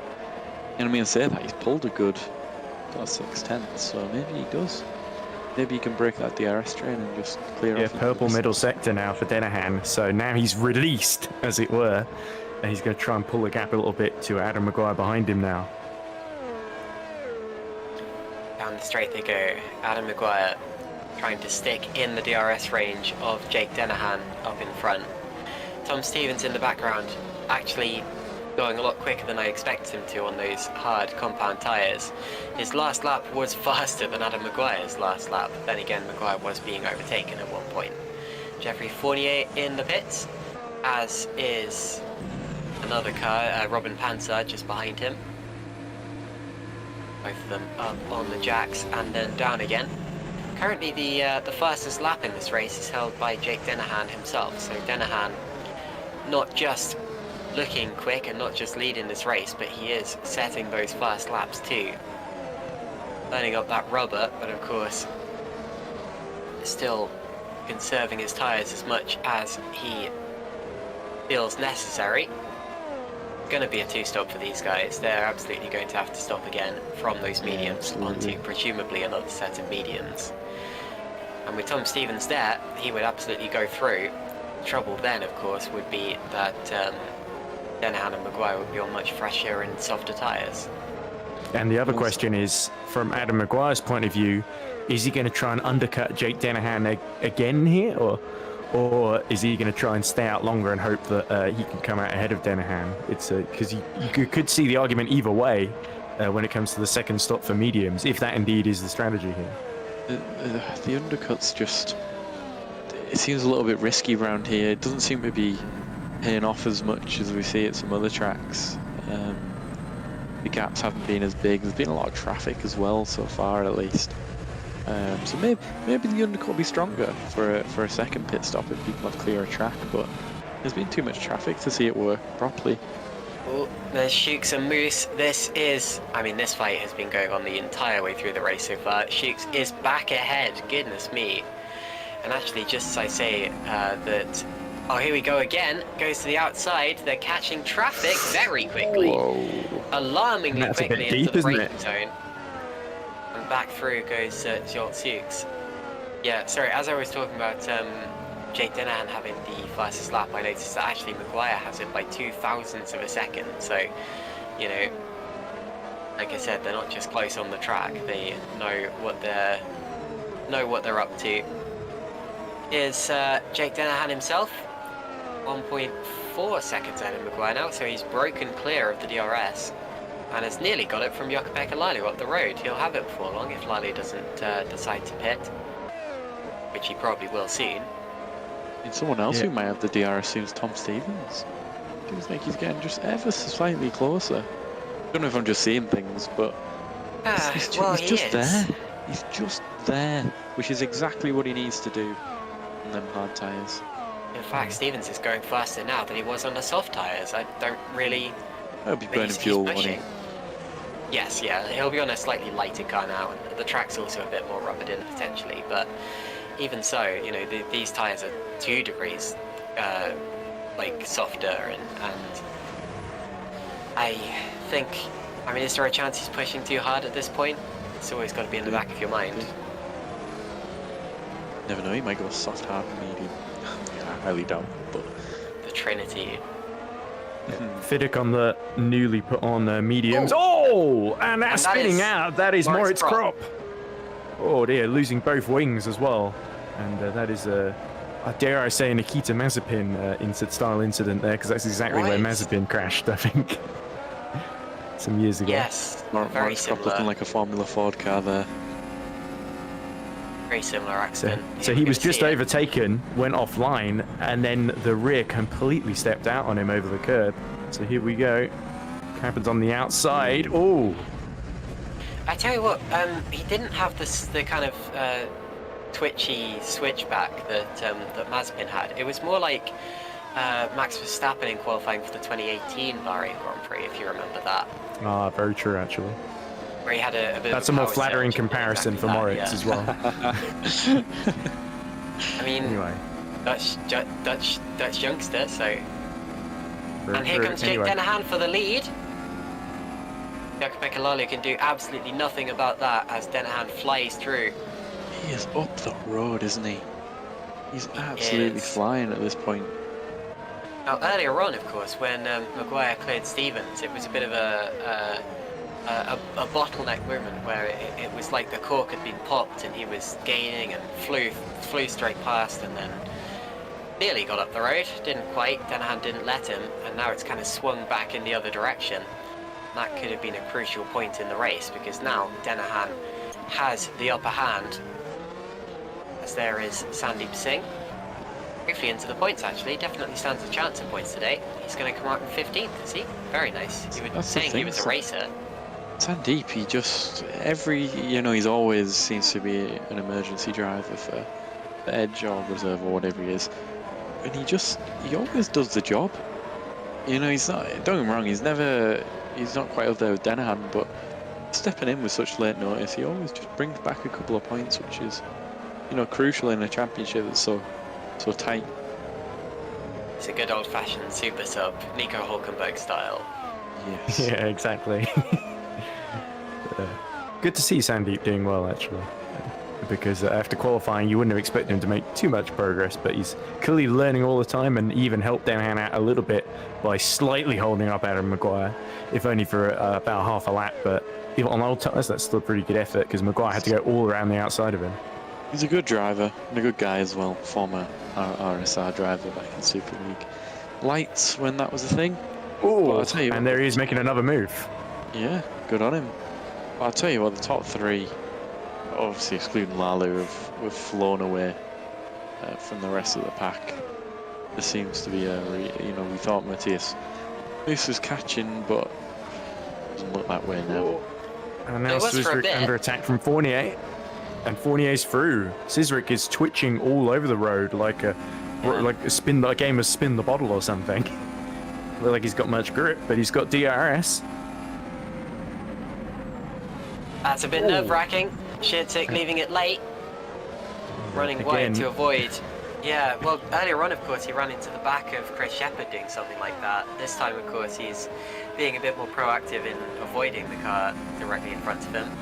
Now here's a replay, and we're looking at Sandeep Singh as a car rejoins from off the road. Fabian Schitzik rejoins from a spin, and it's a Luke Maguire style spin, although he went to the other side of the road, luckily, not the side with the wall on it, and rejoins directly in front of the edge car, which immediately dispatches him. Well held, actually, you have to say, all things considered. Yeah, pretty good. Well, that's why he's twitching, because his rear tyres are shot. Anyway, Lalu still holding up Adam Maguire a little bit now, but Adam Maguire will at least get DRS. And he really needs to clear Lalu quickly, because Lalu's trying to extend this stint as much as he can. So he's got better sort of tyre delta later in the race against the people he'll be fighting with in the sort of 7th, 8th, 9th and 10th in the top 10. But here comes Maguire up the inside as they approach turn 3-4. And Lalu sort of snookered on the outside. Nothing he could really do unless he can get the cutback here. But it looks like Adam Maguire cuts back onto the racing line before he can do anything. And Lalu demoted down to 3rd. Indeed. So, lap 26 of this race now. We're not quite halfway in, but getting there. The first pit window well and truly in the rearview mirrors now. And we're in this second part of the race where everything kind of begins to settle down a little bit. But don't you worry, accordion's back together in the 3rd stint of the race. Every single time we see that in GPVWC Super League. And I'm sure that we'll see it again today. If not for the lead, because, I mean, Denahan is getting away here. If not for the lead, it'll happen for 2nd or 3rd. The yellow out there somewhere. And it might well still happen for the lead with the pace that Tom Stevens is showing on those harder tyres as well as Christian Malcharek. And there is the yellow flag. Yannis Vorburn has been off the road. And he's gone straight on at turn 1. And into the pit lane to retire, I think. It's turn 4 here. Oh! That's a wheel disconnection. The wheel has totally locked real there. Shame. I mean, that means we're down to, what, 20 drivers now in the race? Yep, 20 remaining. That's an unfortunate one. It's the worst feeling in the world when your wheel disconnects. I remember having it in the last 15 minutes of an 8-hour endurance race a couple of years back. And it is the worst feeling, and there's nothing you can do about it. Hardware failures are a thing, in sim racing, just like in the real world. Failures happen as well as we see Jeff Fournier make a move down the inside of Sandeep Singh. It's a move done, but Sandeep should have the DRS. Sandeep might go for the inside here. Didn't have the rear wing open. Yeah, it didn't have the rear wing open. Neither of them did, which is weird. It looks like Jeff's got that one done and dusted, and he's decently in the points now, which is a good recovery from those two, Fournier and Poom having an incident earlier on in the race together. Yeah, I was just thinking back to Walburn. I remember one of the very first races I commentated on was this is going back. It was like 2016. Formula E Road to Vegas on RFX2. There was a race at Paris that Graham Carroll, I think, was leading. He went into the pits because back then that was in the days when they had to change cars halfway through the race. And Graham Carroll, when the wheel disconnected in the middle of while he was doing his stop for the car change, and he was stationary, and we didn't know what on earth had happened to him. But by the time he came out, he was in 3rd or something. And here we go, up the inside, Tom Stevens with DRS into turn 4. And that's Lalu dispensed of. And Tom Stevens through onto the podium then and free to chase the leaders who will be pitting probably before he does. Bit of a shame to see the top 3 so spread out now. I thought there were going to be nose to tail to the finish, but Denahan's checked out. Like, he's absolutely flying. I did predict that was what Jake would do. I didn't imagine Adam Maguire would give such a challenge here, but he has certainly made it pretty eventful up to now in that lead fight. Yeah, I mean, what could have been if Luke Maguire didn't have that incident, but who knows? There's still plenty of time, and we've still got strategy. This middle part of the race is all fairly calm and doesn't look like much is happening, but it's all building up to those last sort of 20 laps. It'll get spicy, that's for sure. I think Luke Maguire's just come in for another set of hards, hasn't he, quite recently? Because he's just fallen to the back and gotten back out in front of Christian Machurak as in comes Adam Maguire. So once again, he pits before Danahan. So what tyres does Adam Maguire go onto now? That is the Trinity. Adam Maguire has used soft, medium and hard in this race, which is very rare. I was going to say earlier on we might see that today, but that is a very rare strategy to go for. And completely different to what some of the people in the comments was predicting. But that is okay, because I would not have predicted that either. Adam Maguire exiting the pit lane now in P11. And we wait to see what will happen with Danahan and Stevens, but that leaves the door open to more strategies. Does that mean that Stevens now is going to optimise a set of mediums towards the end? Is that even something that's crossed his mind? I'm sure it has at some point. But yes, have you ever seen a trinity of tyre compounds take place before? I can't remember the last time, and I mean, not to toot my own horn or anything, but I did kind of say that that could be possible. Yeah, you did. But maybe he might not have expected that. It might just be that the medium tyre wasn't working as well as he expected. You know, we had it in Formula 1 at the weekend where, obviously not in Bahrain, this was in Saudi, where I think it was Alonso was being fed that the medium tyre didn't seem as strong as it predicted. You know, when it gets to race time, everything can change. And clearly that might be one of the reasons why he's gone for the Trinity.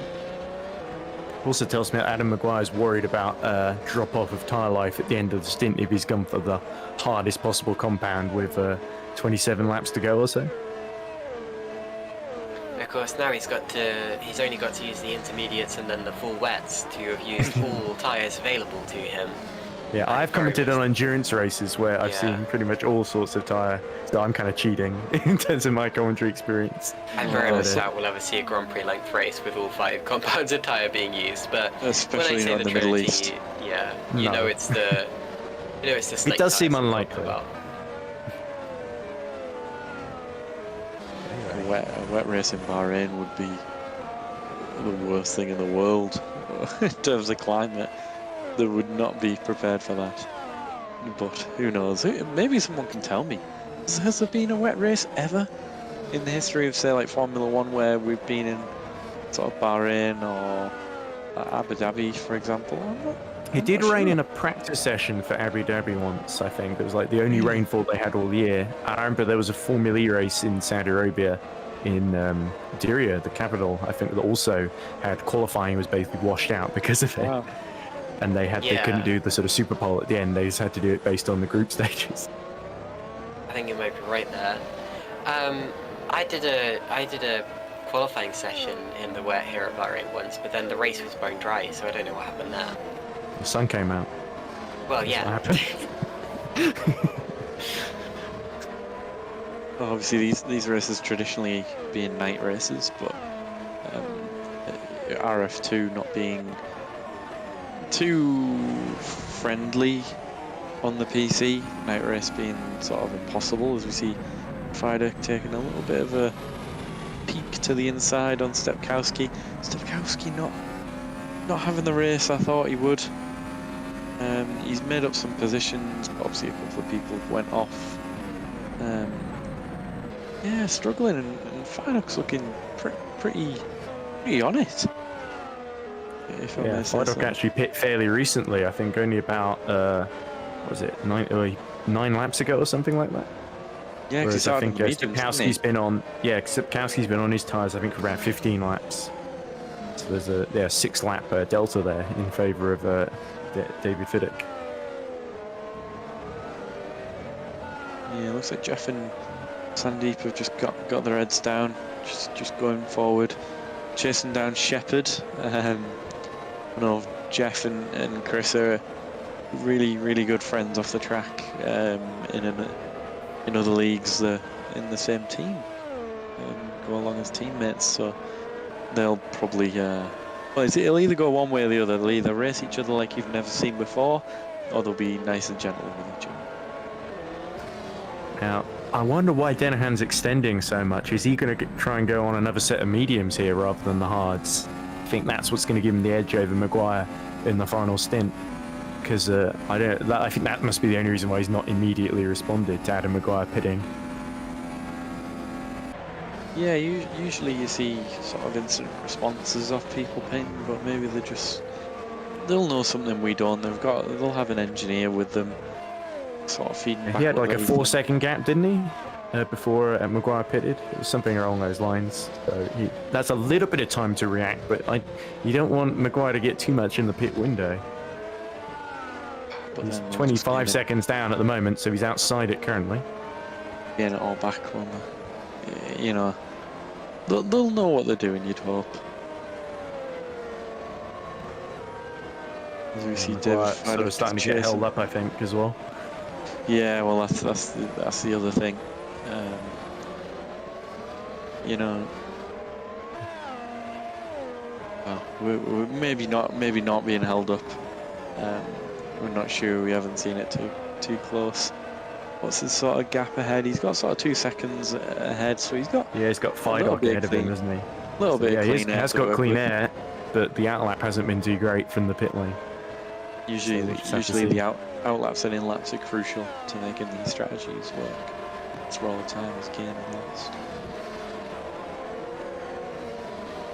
Anyway, Matthias Moose, we've not talked about him too much. He's sort of started to pull away from Zerks, and now he's threatening Philip Pushke for 5th position. And Pushke, you see, just weaving to the inside as he closes with DRS. So Pushke's still clearly thinking about him as here comes Fidik up the inside of Stepkowski. And surely Stepkowski's not going to be able to come back underneath him. Yep, that's the move completed for David Fidik. And the Sachs Racing driver up to 9th position. Good move. You mentioned Thomas Rock a few seconds ago. Sorry, not Thomas Rock, Matthias Moose. And it reminded me that actually of the 3 drivers who were on the podium at this race last season, only Matthias Moose is on the grid today. Of course, Dan Brewer won that race, but he went with VBM. And then Yannick Bloch he was 3rd in that race, but went with Evolution. And of course, Matthias Moose, 2nd place in that race, is 6th place in today's race and has a good chance of finishing 4th, possibly even 3rd, depending on how things go later on as well. Another brief yellow flag, but it looks... I believe that was Cizric. He's fallen down to 19th position, behind Luke Maguire now. Indeed. Who knows, Maguire might even be on to get a couple of points. Because he might be able to salvage something. Oh. And there's a spin. Just like what we saw with Moritz Kropp, although slightly less dramatic, didn't reach the barriers this time. And gets away with it, despite a lot of time being lost. Cizric has really put on all sorts of spins, bumps, incidents, overtakes. He's really had an eventful day, hasn't he? Strand Grankfist now visits the pit lane. I can't remember what strategy he's on. I feel like we're so many people on different strategies, it's hard to keep up. I think... It looks like he's on the hard tyres there? Those are full hards, yeah. So I think he's gone... Has he done the Trinity too? Soft, medium... I think he's done soft hards, because he did 21 laps on the hard tyre is what I'm reading here. Right, okay. It's a difficult one. That hard tyre, but we'll see as the entire grid now is on mediums and hards. Nobody's on softs yet, but we they should did start softs at the beginning because they qualified on them. Yeah, we should start to see though in the next few laps people making an early stop going, because we can expect sort of 18 laps maybe out of them soft tyres. Obviously people will want to go probably as late as possible. Well, not as late as possible, but they don't want to go on the softs too early. You'd rather push as hard as you can on the softs and nurture them at the finish. But it's looking like a very dominant race so far from Denahan. What's the gap to Maguire? 22 seconds, so still looks like Denahan would have the lead, and he's on the older tyres as well. It would be close on exit though. As Pushke comes in. Yeah, this is for his 2nd stop of the race. I think this should be his final as well. I guess he'd go on a medium. assume. Is that Good what move by Vac did? there Yeah, to get yeah. faster Zolzuks. And he's really the third wheel in that fight with Moose and Zeus now. There's Philip Pushkit next in the pit lane. A little bit further back, but and they're going to be side by side on pit exit. Ooh, rubbing wheels. Going into lock, guys. That could be dangerous. Running wide. Goes. Oh! Oh, that's pretty Philip wide. Pushkit involved. Yeah, so Pushkit, Shepard, and Fournier all there. Sandeep Singh getting involved from behind. Where's he come from in this one? Wow, lovely stuff by Fournier. Just in front. This is a dream come true for Matthias Muss. He's been his teammate, well, I was going to say holding up as we see go up the inside, but there's been a little bit of issue there for Pushka, so Matthias Muss will be rubbing his hands together. Pushkit now does clear Chris Shepard at least, the guy who almost knocked him off the road there as he into turn 2. But thankfully, Fournier, the big man, taking advantage of all of that because he was just able to sweep through the inside as Lalu finally pits on the hard tyres. Let's see, how long has Lalu been on those things? For 34 laps, I believe. Well, technically 35 if we count this one. And onto the mediums he goes, so we're into medium territory then. Indeed we are. Jakub Lalu next in the pit lane. He was on those hard tyres for a very long time at the start of this race and ran them well. Is Philip Pushkit on Jeffrey Fournier. Either of these drivers good still space as well, Lalu. is. Either of these drivers still have a good chance of points today. Ahead of Pushka. Lalu improved. Yeah, both Grankvist and Lalu have basically jumped ahead of Pushke there, so that's absolutely crucial for Super Venturi. 7 seconds, sir, is the gap between Denahan and Stevens now. And that's notable for 2 reasons. Firstly, because it's not going to be anywhere near enough if Tom Stevens doesn't pit. Denahan's going to have to rely on him really losing tyre life towards the end and just not being able to fight. And secondly, it's notable because it's still coming down, actually. And even when it comes out, it's nowhere near as much of a gap as I would have expected, considering the tyre compounds. Stevens is in pretty good place, and I'm speaking way too early, but he's in a pretty good place to win 2 in a row here if he keeps this up. Yeah, it's hard to see because it feels like Denahan is trying to extend this stint as much as he can with 20 laps to go.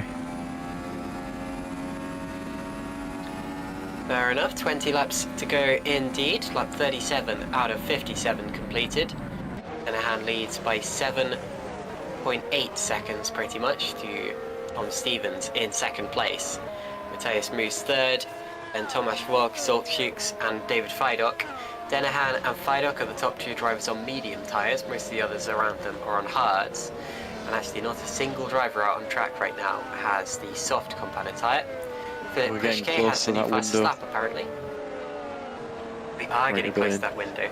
Because they came in on lap 16 or 17 the first time around, so if they were going to come in again for a stint to the end, it would probably be about now. I think it was Vac and Moose that pushed it a little bit further than that as well. So I think we know it's possible.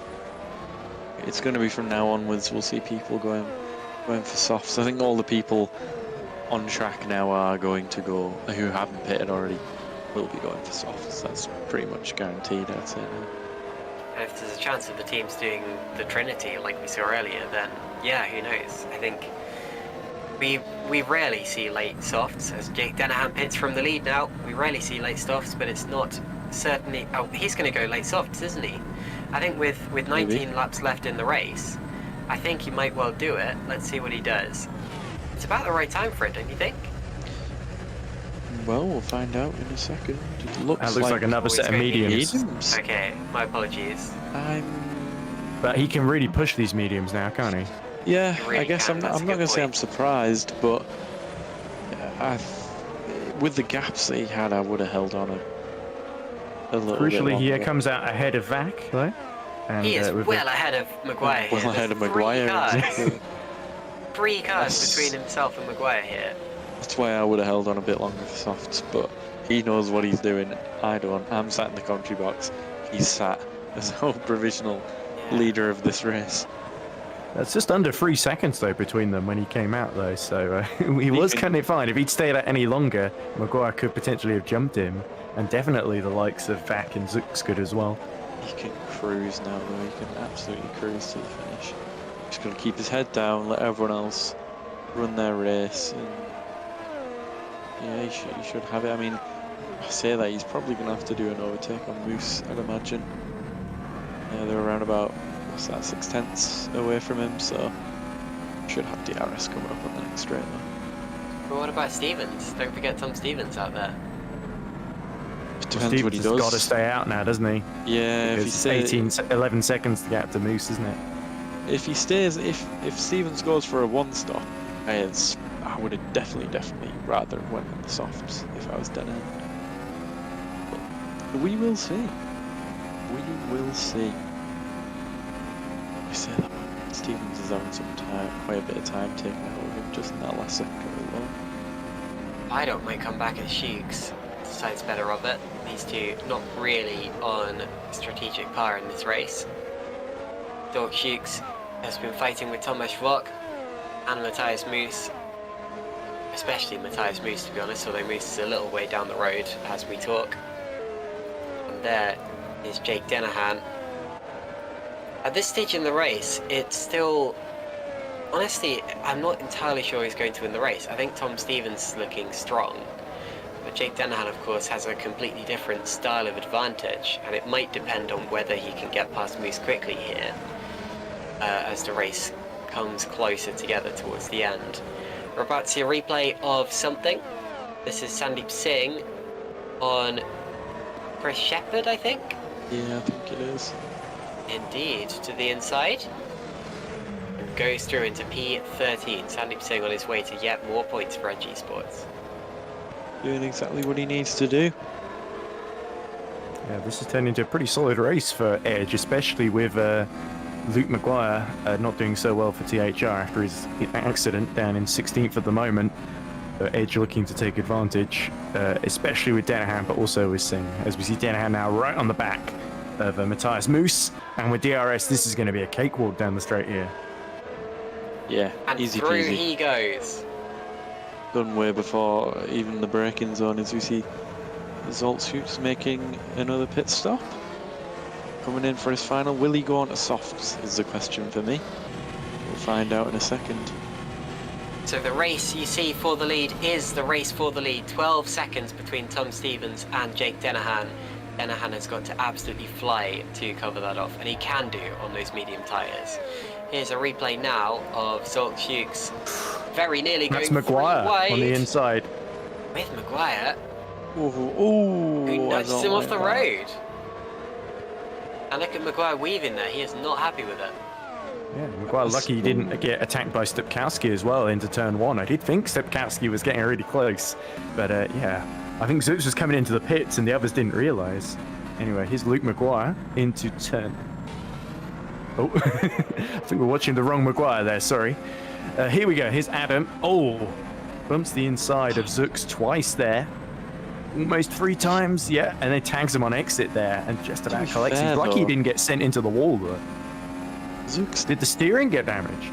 Zooks was kind of coming across like, almost like Maguire wasn't there, in my eyes, but oh my word, look at the gap.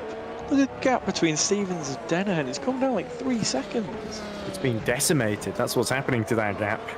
Dennehan just I keeps think- setting purple and green sectors. I think it's, I'm going to keep my mouth shut, but I'll tell you what, I've really enjoyed our race so far, and if you guys are enjoying the race too, don't forget to tweet any sort of questions at us or put in the YouTube chat. Obviously all social medias, GPVWC Sim Racing, GPVWC SL1. Make sure to get at us with any questions. But as we see, the gap seems to have gone up a little bit. I'm not sure if it's just because of, you know, where they are on the track. It seems to be fluctuating quite a lot between the top two. Indeed. I'm McGorgy in the YouTube chat saying that stint from Jake was incredible. If Tom stays out, this will be the easiest overtake of Jake's life. He doesn't even need a second per lap. That's true, but he's not getting a second per lap. Actually, on the last lap he did. Sorry, on the last lap, Jake Dennehan gained 2 seconds on Tom Stevens. He hadn't before, but that last lap was very, very good. I tell you what, Stevens is now in trouble, now that Dennehan is clear from Moose and the rest. Luke Maguire here going back up into the points, so he's recovered into a points-paying position, despite the incident that we saw earlier on. Good driving from Luke Maguire, and good resilience as well, not to have given up as his car slammed that barrier, as Zolk Hughes has run slightly wide in front of him. What's Hughes doing so far down? Because I know he's recently pitted, but I thought he did just pit, yeah. I know he might have had damage as well. It might not. Yeah, obviously, because with the contact with Maguire. He should have come out he should have come out significantly earlier than that, right? I don't know, because he was fighting with in the 6th or 7th, wasn't he? And then he pit and lost about 20 seconds in the pit stop. Came out 14th, 15th. Yeah, he's probably lost another 10 seconds on top of what he should have. Yeah. Something's happened there. It could have been a little bit of maybe he didn't turn off the repair, but who knows? The gap at the front seems to be, I don't want to say leveling off, it's still coming down, but not as aggressively so far as we see Fournier stop. And he goes onto the softs. Yeah, it's about soft time now. But we need sort of, well, let me look. Looks like Florian Gaia, who we saw Maguire being overtaking earlier for Mode Auto Concepts, he's also going in for softs now, so it seems like the right time. One person who's flying under the radar, I think, is Jukapeka Lalu. He's looking pretty strong. Yeah, Lalu's been closing that He's had his 10-second gap to Adam Maguire. Am I right in saying Lalu's had his final stop? Yeah, every race Lally pulls out an alternate strategy of some kind or another. He is always a dark horse in these races. Never usually for wins, but I mean, he's always up there, isn't he? He seems to be flourishing this year. I mean, I'm not sure if you remember, Caitlin, in the pre-season test, I was saying that he seems to have come onto good form. I've seen him doing extremely well in other leagues. You see Fido coming in again, I assume, for soft tyres, but Lalu's been smashing it the past few months. He's always been good, but he seems to have found something else in his driving that's working for him.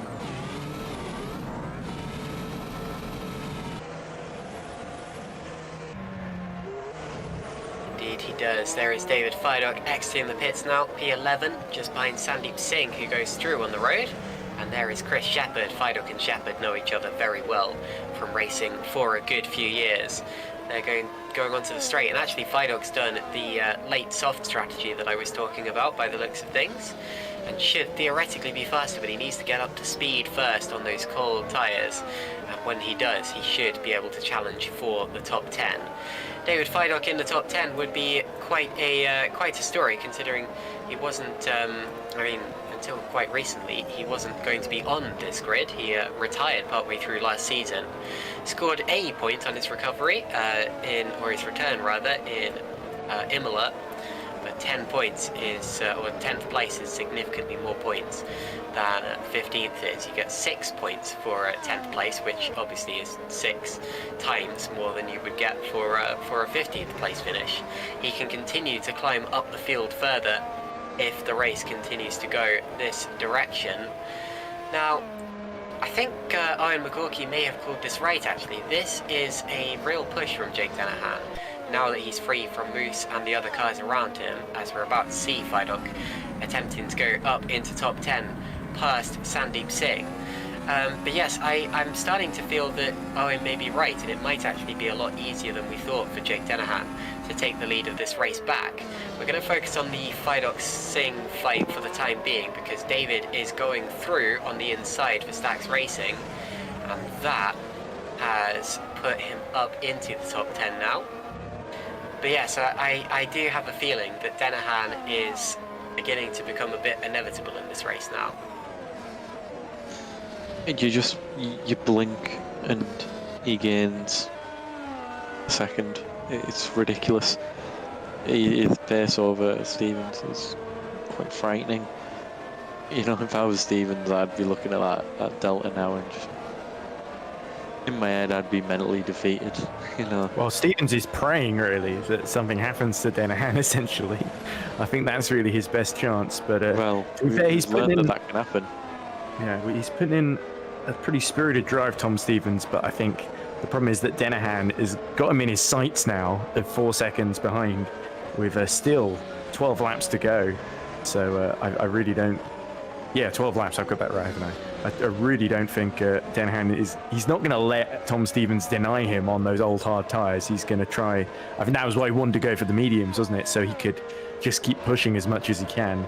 Although I did notice he's not quite setting fastest laps every lap like he was on his first 2 laps out of the pits. But he's certainly still a second and a half, 2 seconds faster per lap pretty much. And don't overlook Matthias Moos. He has gradually elevated himself into this fight for the podium now. Maguire is not gaining as much time as he would have been hoping in the late stages here. He is stuck down in 6th position and might just stay there, you know.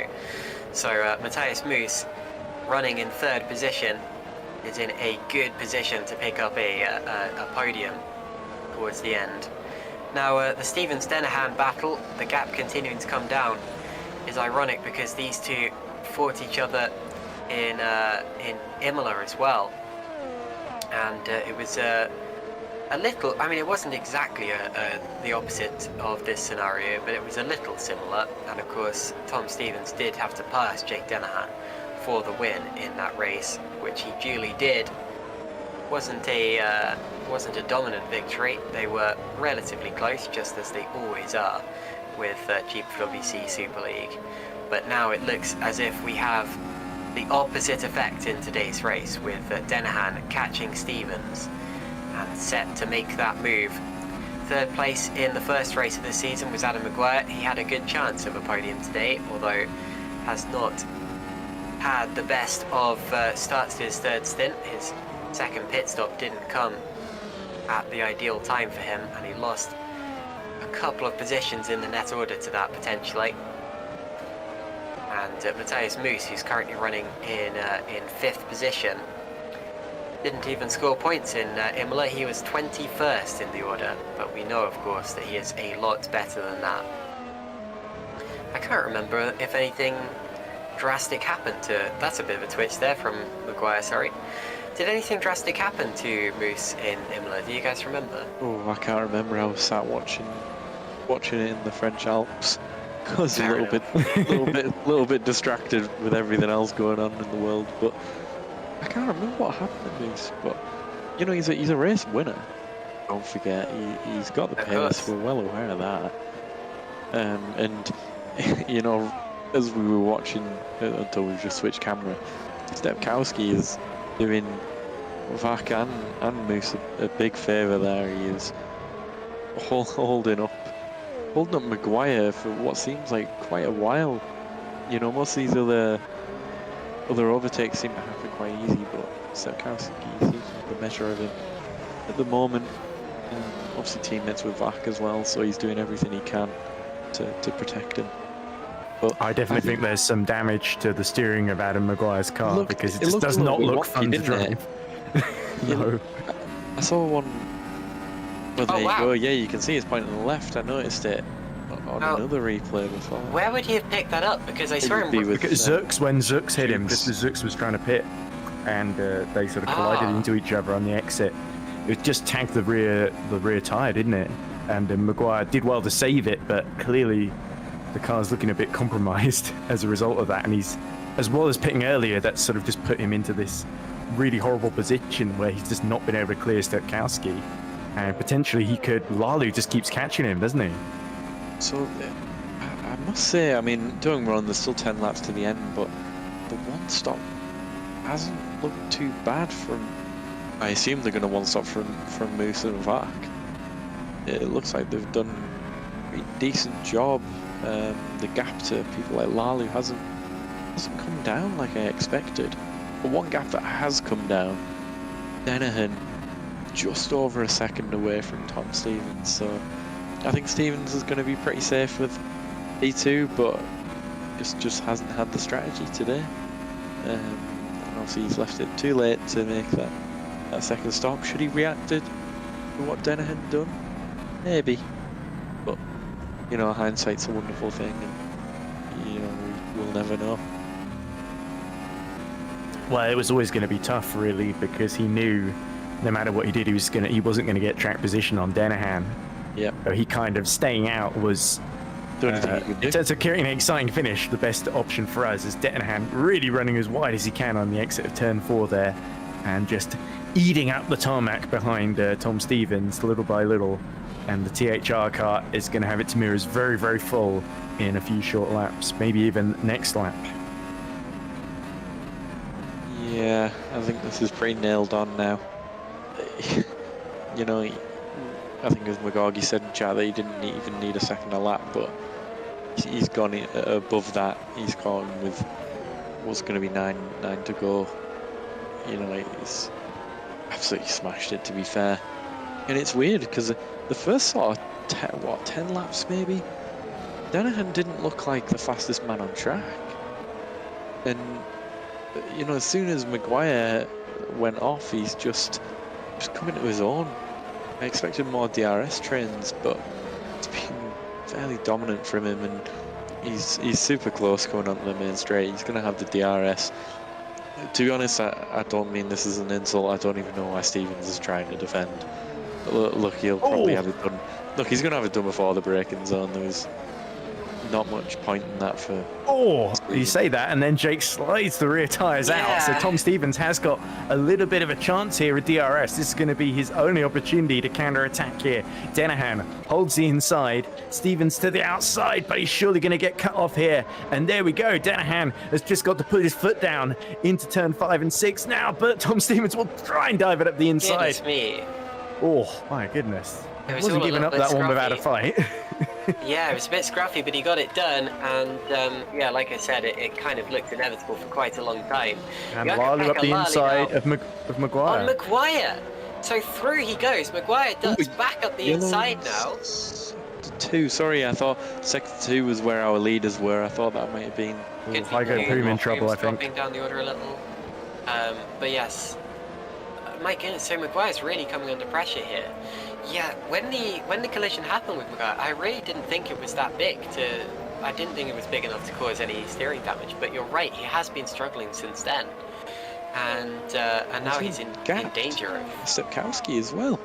Yeah, absolutely. Didn't expect to see. Here's Hygo Boom, and this is potentially what the yellow flag was for. Gets those curves, he's got a tank slapper. And he's going to avoid anything solid, so no harm, no foul, really. Not being the race that Poom would have been looking for, obviously stepping in for Fabio Sixter. I'm not too sure where Fabio is or what the issue he might have had is tonight, but no points it's looking like for Poom today.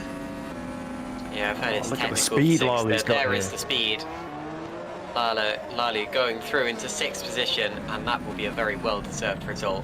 Here is Jan Grankvist, he will pounce before too long as well.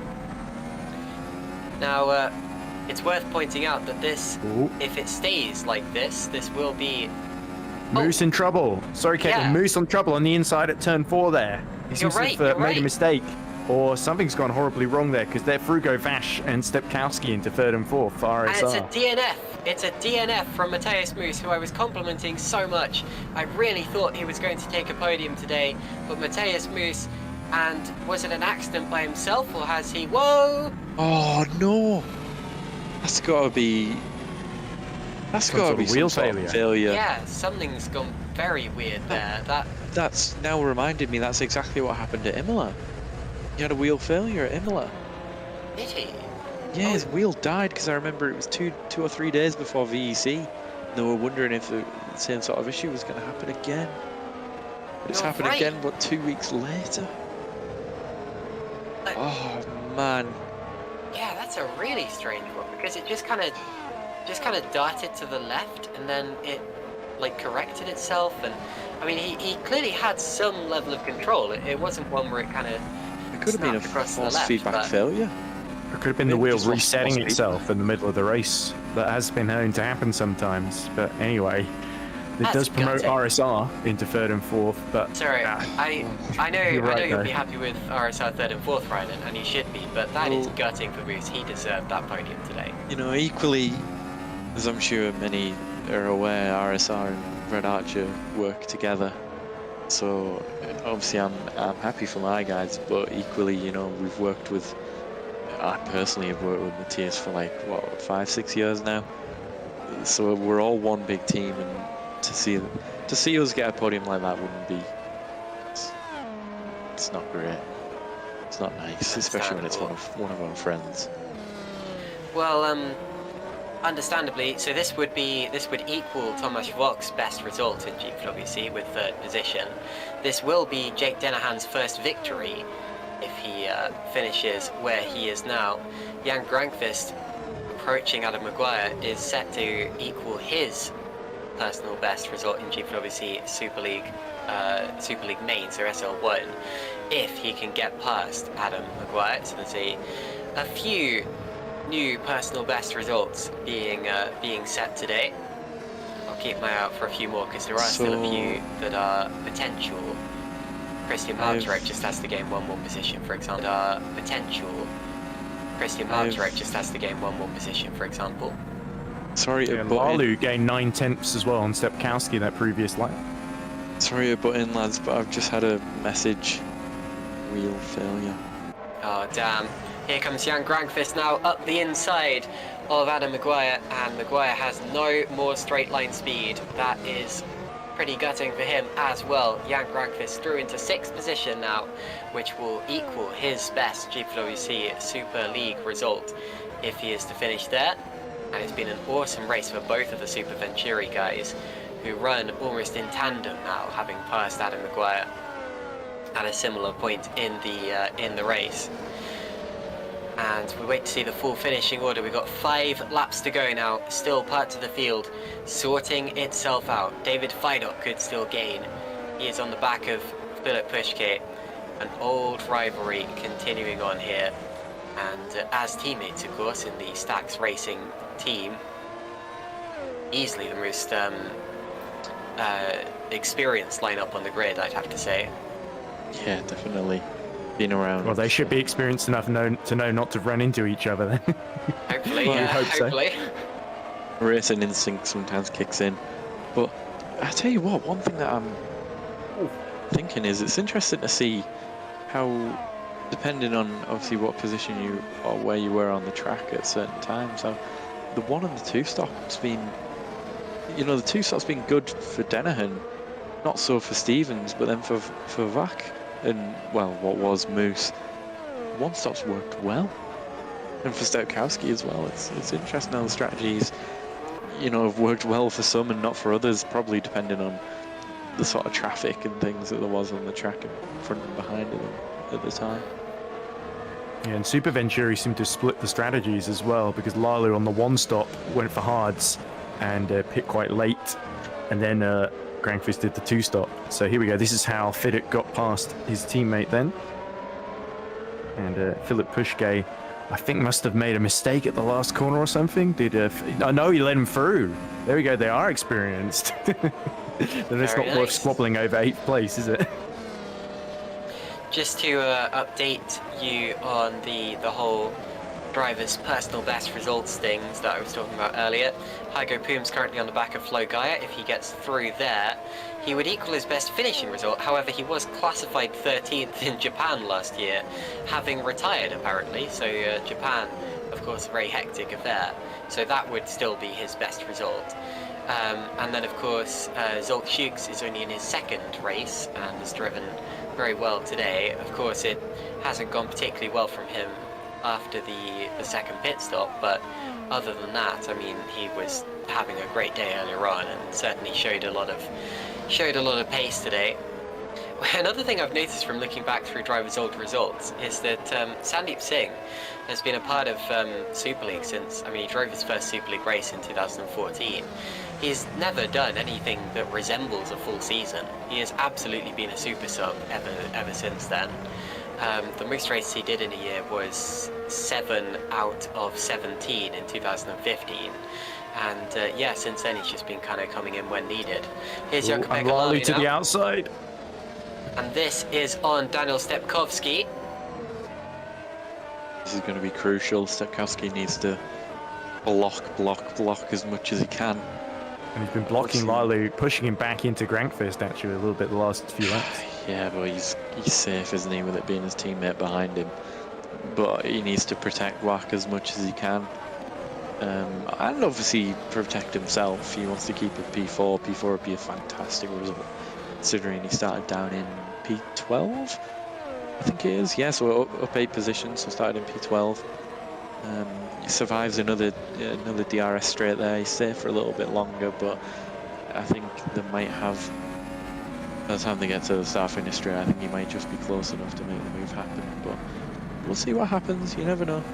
Could make a mistake coming out the last corner. You do have to wake up pretty early in the morning to keep Jukabegalalu behind you, though. Indeed. So yeah, here we go again then. Pretty close. Down the straight, DRS open.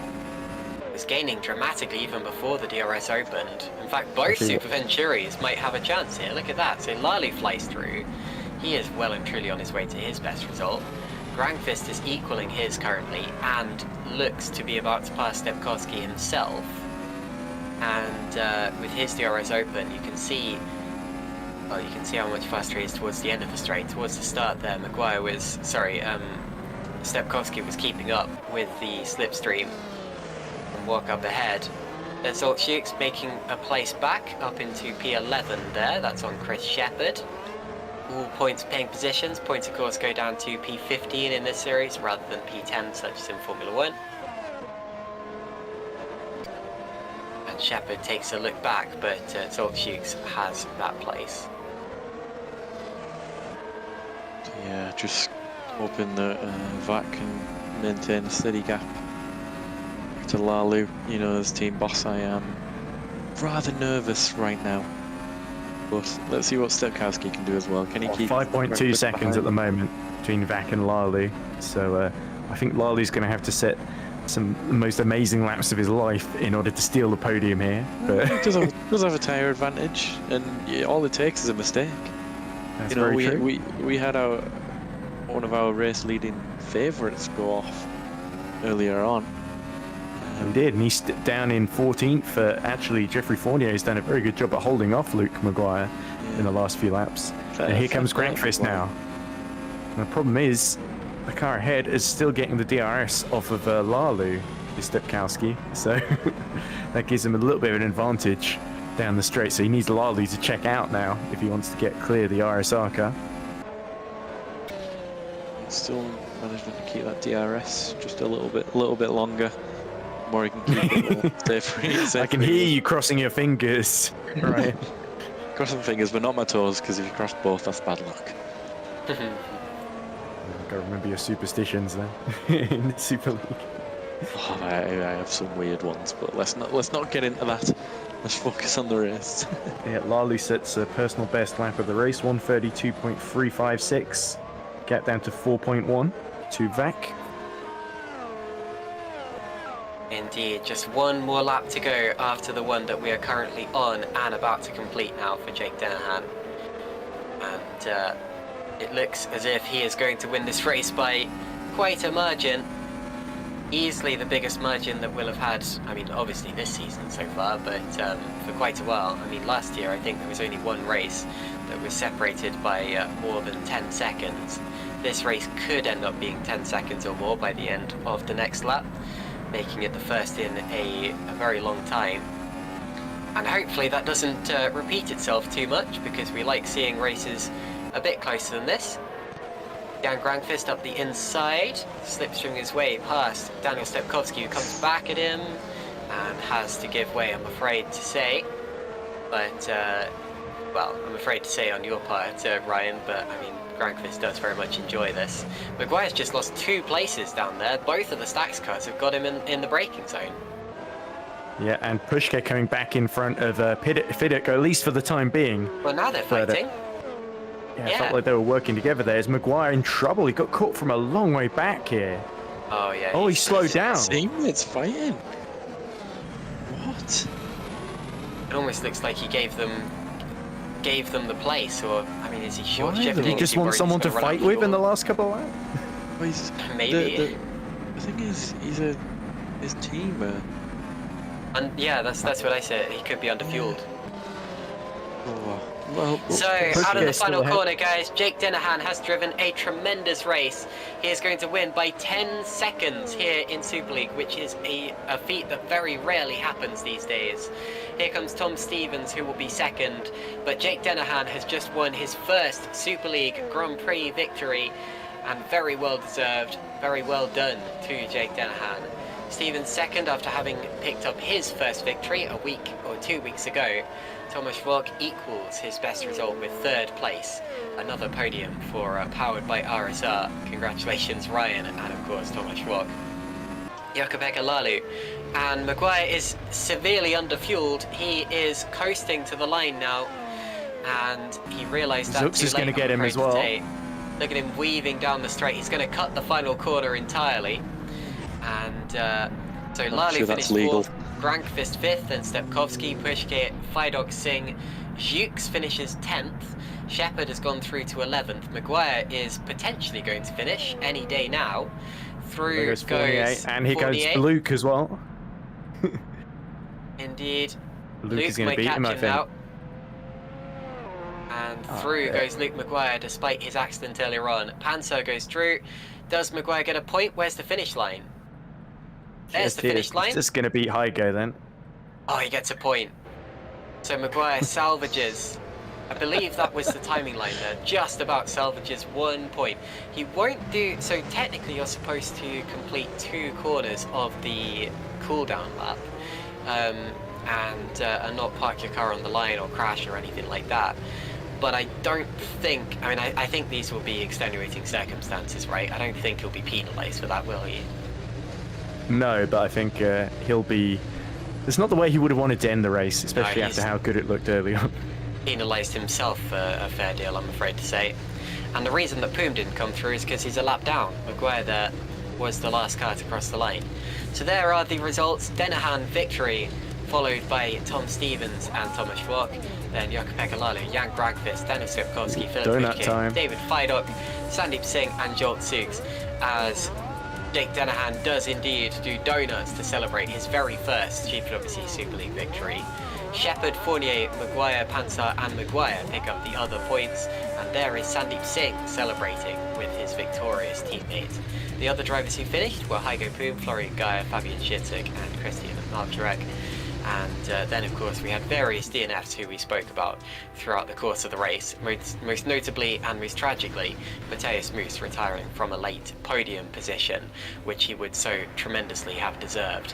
But anyway, congratulations to the drivers who finished on the podium, especially Jake Dennehan, who won by 11 seconds in the end. That's got to be the biggest victory since, I think, potentially Monaco last year.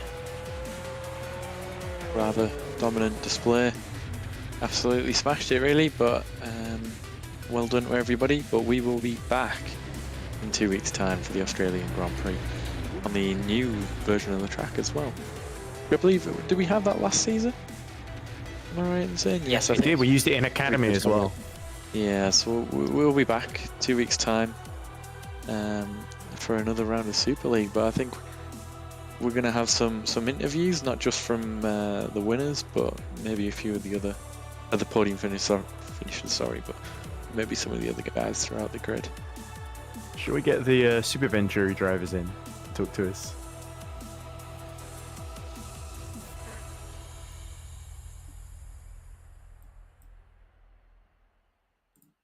Right, so joining us now in the commentators box is Jakub Lalu from Super Venturi. I'm just trying to see if I can get Jan Grankvist in as well, but it's not working, right?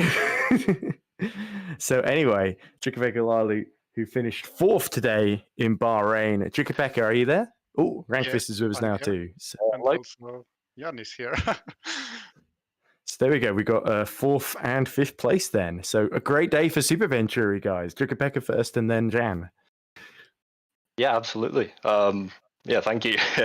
We're really happy, actually. with that result. Yeah, this was not expected. Let's put it this way. So, any questions, guys, from Caitlin and Ryan? So I saw a little bit of frustration in the YouTube chat, Lalu. I think some people were expecting you to get towards the podium there. Was the strategy spot on, or would you have rather changed something earlier in the race if you could? Well, I think the only thing that I would change is that if the people who were on a software compound and they started to be struggling, it would be nice if they would use their brains and not fight me, because it's not helping him or not me either, because we're just losing time when I'm going to be faster in the next couple laps. So that's the only thing that basically I would change. Other than that, I think the strategy was pretty much spot on, honestly. It was a real good mix today, I think, of people on the two stop and the one stop, and it made it definitely quite exciting for the viewers of the stream and for us in the commentary box. As for you, Jan, it seemed like quite a steady race. You just sort of plucked away and just got there. A good result, especially for the team. It's good to see somebody have like a good individual result, but when both of you guys are so close together, you're so equally matched and both getting, a good finish, it must be quite satisfying. Yeah, for sure. And can I just say, if there was actually frustration of the YouTube chat, not because Lalu wasn't getting a podium, I think we've done a hell of a good job considering that. Because we went into this race basically with zero expectations. Unfortunately, with my real life situation, I wasn't able to really prep too much for this round, so everything was left on the shoulders of the rest of the team. And I'm really happy with what Lalu has brought to the table, honestly. And this result finally shows it, even if we didn't quite let's say bring everything we have to the fight yet. I mean, this is a very promising result for us. Yeah, exactly. Absolutely, Jan. And Super Venturia, forced to be reckoned with. We got a comment in the live chat from a person under the name of Chip Got Chips who says, Lalu kind of sounds like Mattia Binotto. So sorry about that, Jukapeka. Well, that's the first one. I've heard that I sound like some famous Finnish F1 driver before, but you know what? That is now like about. I can kind of hear the Mattia Binotto in there, But anyway, we're getting off topic. Thank you guys for joining us. Well done. Great result for the team, and you guys have proven my pre-season prediction that you're going to be a force to be reckoned with this season. We look forward to seeing you back out in Australia in 2 weeks' time. Yeah, thank you very much, guys. Yeah, thank you very much. Coming up, it looks like we've got our second place finisher, Tom Stevens, and his team manager as well. Not his team manager, sorry, the Nocturne team manager, Toby Davis. Not sure if he's going to join us for the interview, but Tom Stevens, well done. P2 there. Alternate strategy to what Danahan went for in the end. Are you happy with the result, or do you think there was a little bit more left on the table? Well, personally, I'm always happy with a podium, especially in Super League. So that, I'm really happy with. It's some nice points to come home with. And just first off, I've got to say big thanks to Toby, Tom, Moritz, Adam, Luke, Chris, just everyone back at Team THR. Huge effort went into this race, and it's definitely made a difference. So thank you to everyone. So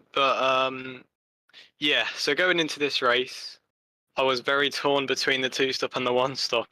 And I did stints for each, and they were pretty closely matched for me, but the two stop was quicker. I just was not sure about the traffic. So before the race started, I was like, right, let's just go for it. Let's one stop. And I just managed to keep the tyres going. Yeah, it's quite a stretch, but managed it in the end. Clearly, in the end, the two stop was better, but Jake just had amazing pace out there, so well done to him and Edge. It's a little bit of an interesting one, Tom. throughout the field there was quite the mix between the two and the one stop, and for you the one stop didn't work, but for Vach, Stepkowski, and what was going to be Moose until he had a wheel failure, the one stop worked an absolute storm for them, and it really depended on where you would have came out into traffic. So I know that at RSR we were planning on doing a two stop all along, and then just because of how the race panned out, they all went one stop, and it worked well for us. But the position you were in, I would have, and we all agreed in commentary, we would have done exactly the same thing. You had to sort of go opposite of Denahan. The trap, it depended if you thought you could have got the track position back on him, but cracking effort, and you're still going to be. Will that put you down just ever so slightly? I think by a point, maybe down into P2, or maybe level on the championship lead. So you're definitely not doing a bad job. P2 is not a bad thing in Super League. But Ed, have you got anything to ask him? I was just going to say hi, Tom, because I don't think I've spoken to you before, and yeah, I thought it was a really spirited. It sort of ended up being a 3-horse race, and it was interesting what you said about the one stop to sort of stay out of traffic, because obviously, unfortunately, from your point of view, Jake Danahan was able to clear the traffic quite quickly. When he pitted, he came into the final sub. He came out in third and was able to get up to second very quickly. And for Adam Maguire, of course, he got stuck in the traffic, got some damage, I think, which ended up compromising his race. So it does show the one stop did have some merit to it, and it almost worked. If only the hards had been just a little bit of a better tire to have, it might have played out. But you did the best on that strategy, so full credit to Tom.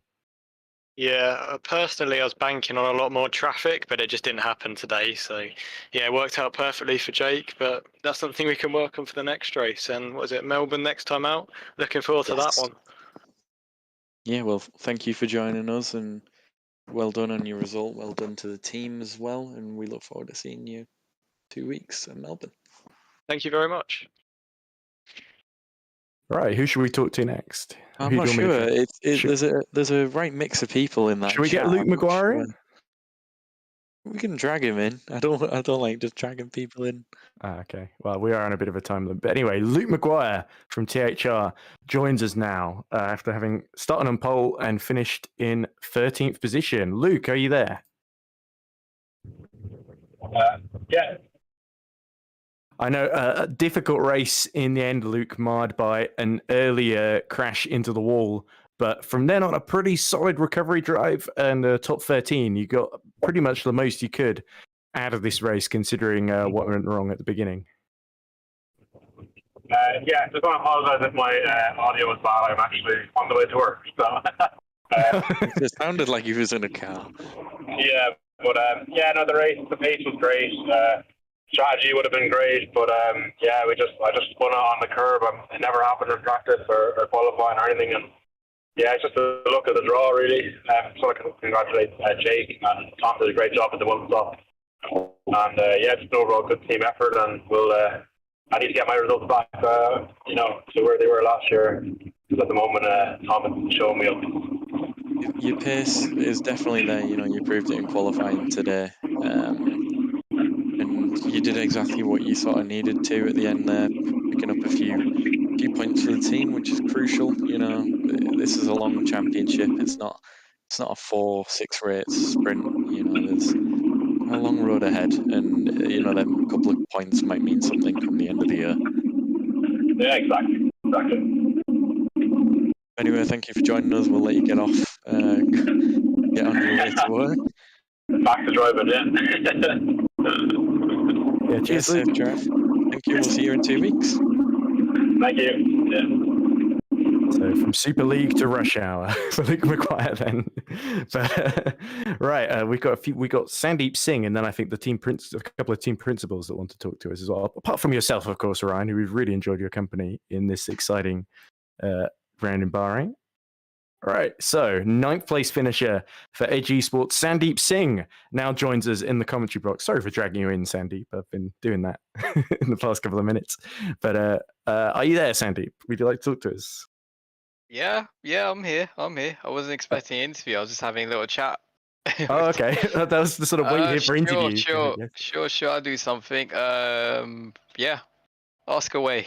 Okay. So obviously, last minute call up, difficult qualifying session, but then you're involved in some real cracking battles, if I do say so myself, in this race. And ninth place, you got to feel happy with that, especially with Jake in the other car taking maximum points. Yeah, I mean, I've got to say congrats to Jake because he's done a terrific job getting Edge the win. It's his first win in Super League, and yeah, when Edge signed him over the winter, I was like, yeah, this kid is definitely going to be a threat for the championship in the future. And he's leading right now, I presume. I think he is leading right now, and Lead by a point. he's one rapid driver. And yeah, I mean, I was aware of Stefan not being able to make it. I'll be honest, it was within like, I think it was like 5 minutes into qualifying where we were waiting to see if Stefan would be able to make it. Then when it looked like he wasn't going to join, I just jumped in. I was doing the test session at the time, and it took me a bit too long to adjust to the low fuel, which is why my qualifying kind of pretty much sucked. And then, but I was like, I already done a race sim anyway, so I knew what strategy I was going to do. And I said to Matteo, who's engineering me, I'll be like, oh, I'll get top 10, no problem. Yeah, ended up getting 9th in the end because I think something happened to a white car. I can't remember who it was. It's a nocturne. It was Adam Maguire. Yeah, He ran out of fuel on the last lap. Yeah, I mean, I knew this race was fuel limited as well, and I guess he didn't do enough fuel saving early on in the stint. Early on in the race. He was leading the race, of course. And you did a great job actually blocking him early on because he was fighting with Jake for the win and came out and he had to overtake you round the outside at the final corner, which was quite an interesting moment. One of the many battles you were in today, Sandy. Yeah, I was. So I knew he was battling with Jake up front, and then he came out just behind me. I was like, okay, I'm gonna. Even though I need to pass these guys ahead of me, I just wanted to not push as much, just to like slow him down the lap, and I guess it did work out in the end for Jake. Yeah, absolutely. And I have to say as well, because I got called to commentate, there was a similar thing with me and Penny to you and your teammate, where I had to come in just to make sure. And Caitlin did arrive in the end, and we did the commentary together in the end, all three of us. But I sort of didn't expect to be doing this tonight, so I can kind of empathise with you. Three-way commentary. I'll definitely watch the stream later on then. It was definitely a learning curve. It was very kind of you. But it was a good race, Sandy. You have been super sub now for what feels like forever in Super League, and you always just do the business. You just pluck away, even though I could do race laps, but you know me, when I was racing with you back in like 2020, I sucked at qualifying, and it gets harder and harder the more higher the tiers gets up. But at the end of the day, Sandy, it's the race that gets points. Yeah, that's true. You get the points in the race, not in qualifying. So exactly. So I'm sure the Edge boys will be over the moon with you. So thank you for the interview, and we will see. Will we see you in Super League again, or do we expect to come back? There is a race. There is a race later this season that I'm doing, but I won't tell anyone which one it is. Okay, so it should be mystery back to race. I like it. Should be back to normality next round, but you will be out in Super League Lights, I assume. Yeah, I'll be in Lights. Don't worry. We'll be keeping an eye out, and we'll be looking forward to seeing you on the grid later on in the year. Thank you. See you guys. See ya. Classy stuff then from Sandeep Singh. Shall we talk to Toby Davis next? Yes, we'll make this one our last interview of the night. Shall we drag Marco Frelik and Toby Davis in just Toby? Just Toby. Okay, so we're now joined by Nocturne team principal Toby Davis.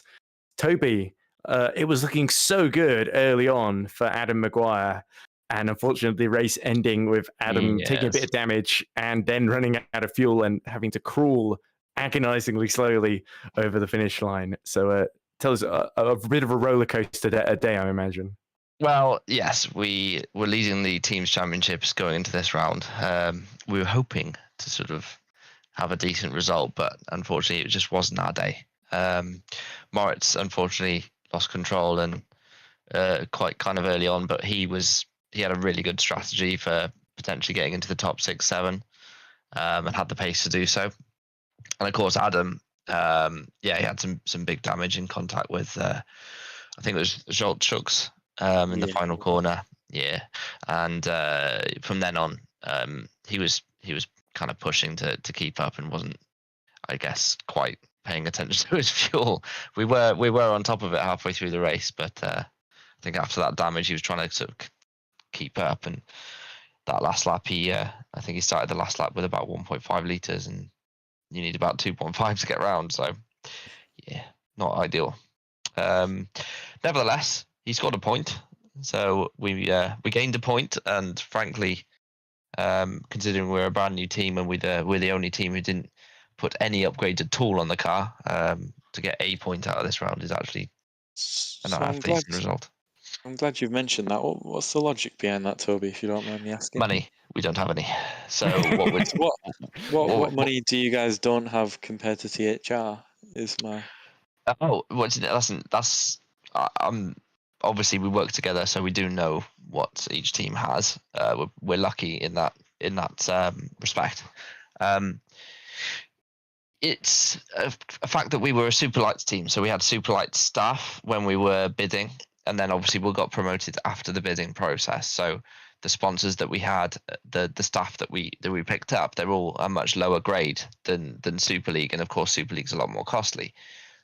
So our budget for the season is significantly lower than THR's. Consequently, we have to do our upgrade strategy a different way. I was not aware of that.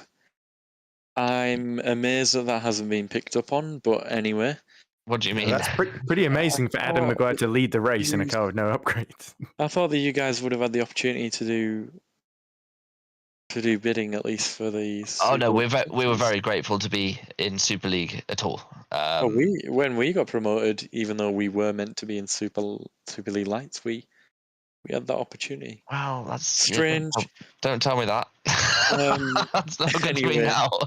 Anyway, to be honest, Ryan, it's as I say, it was not something I was going to ask for or fight for.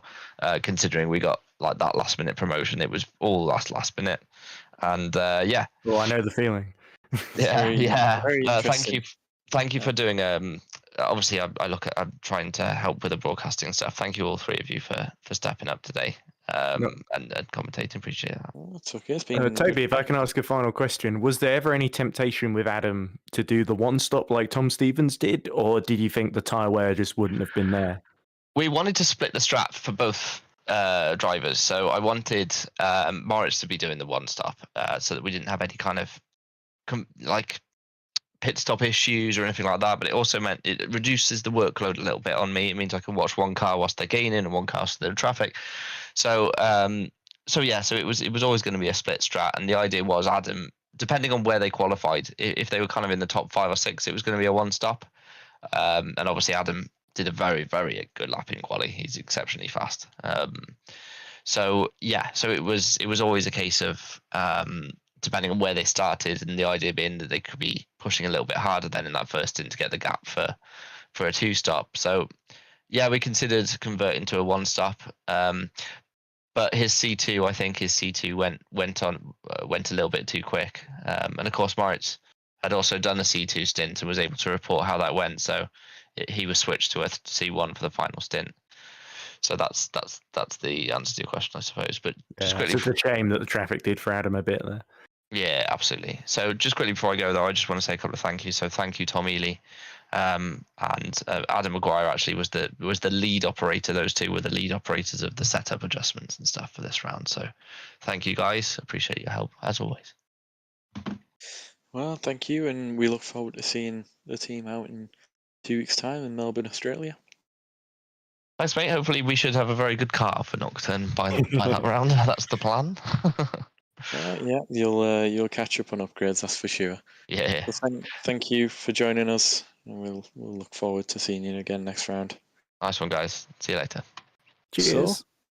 So, that's us done. Round 2 of GPVWC Super League at Bahrain, done and dusted. It's not quite what we expected.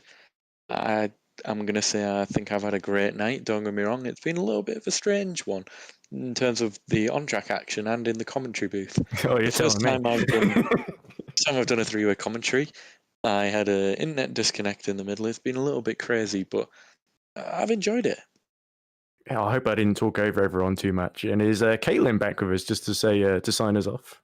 Yeah, just thought I'd drop back in for the end. But thank you very much, Ed, for covering me there, even though I did end up coming back. But yes, I really do appreciate that. And again, I'm very sorry for, being late.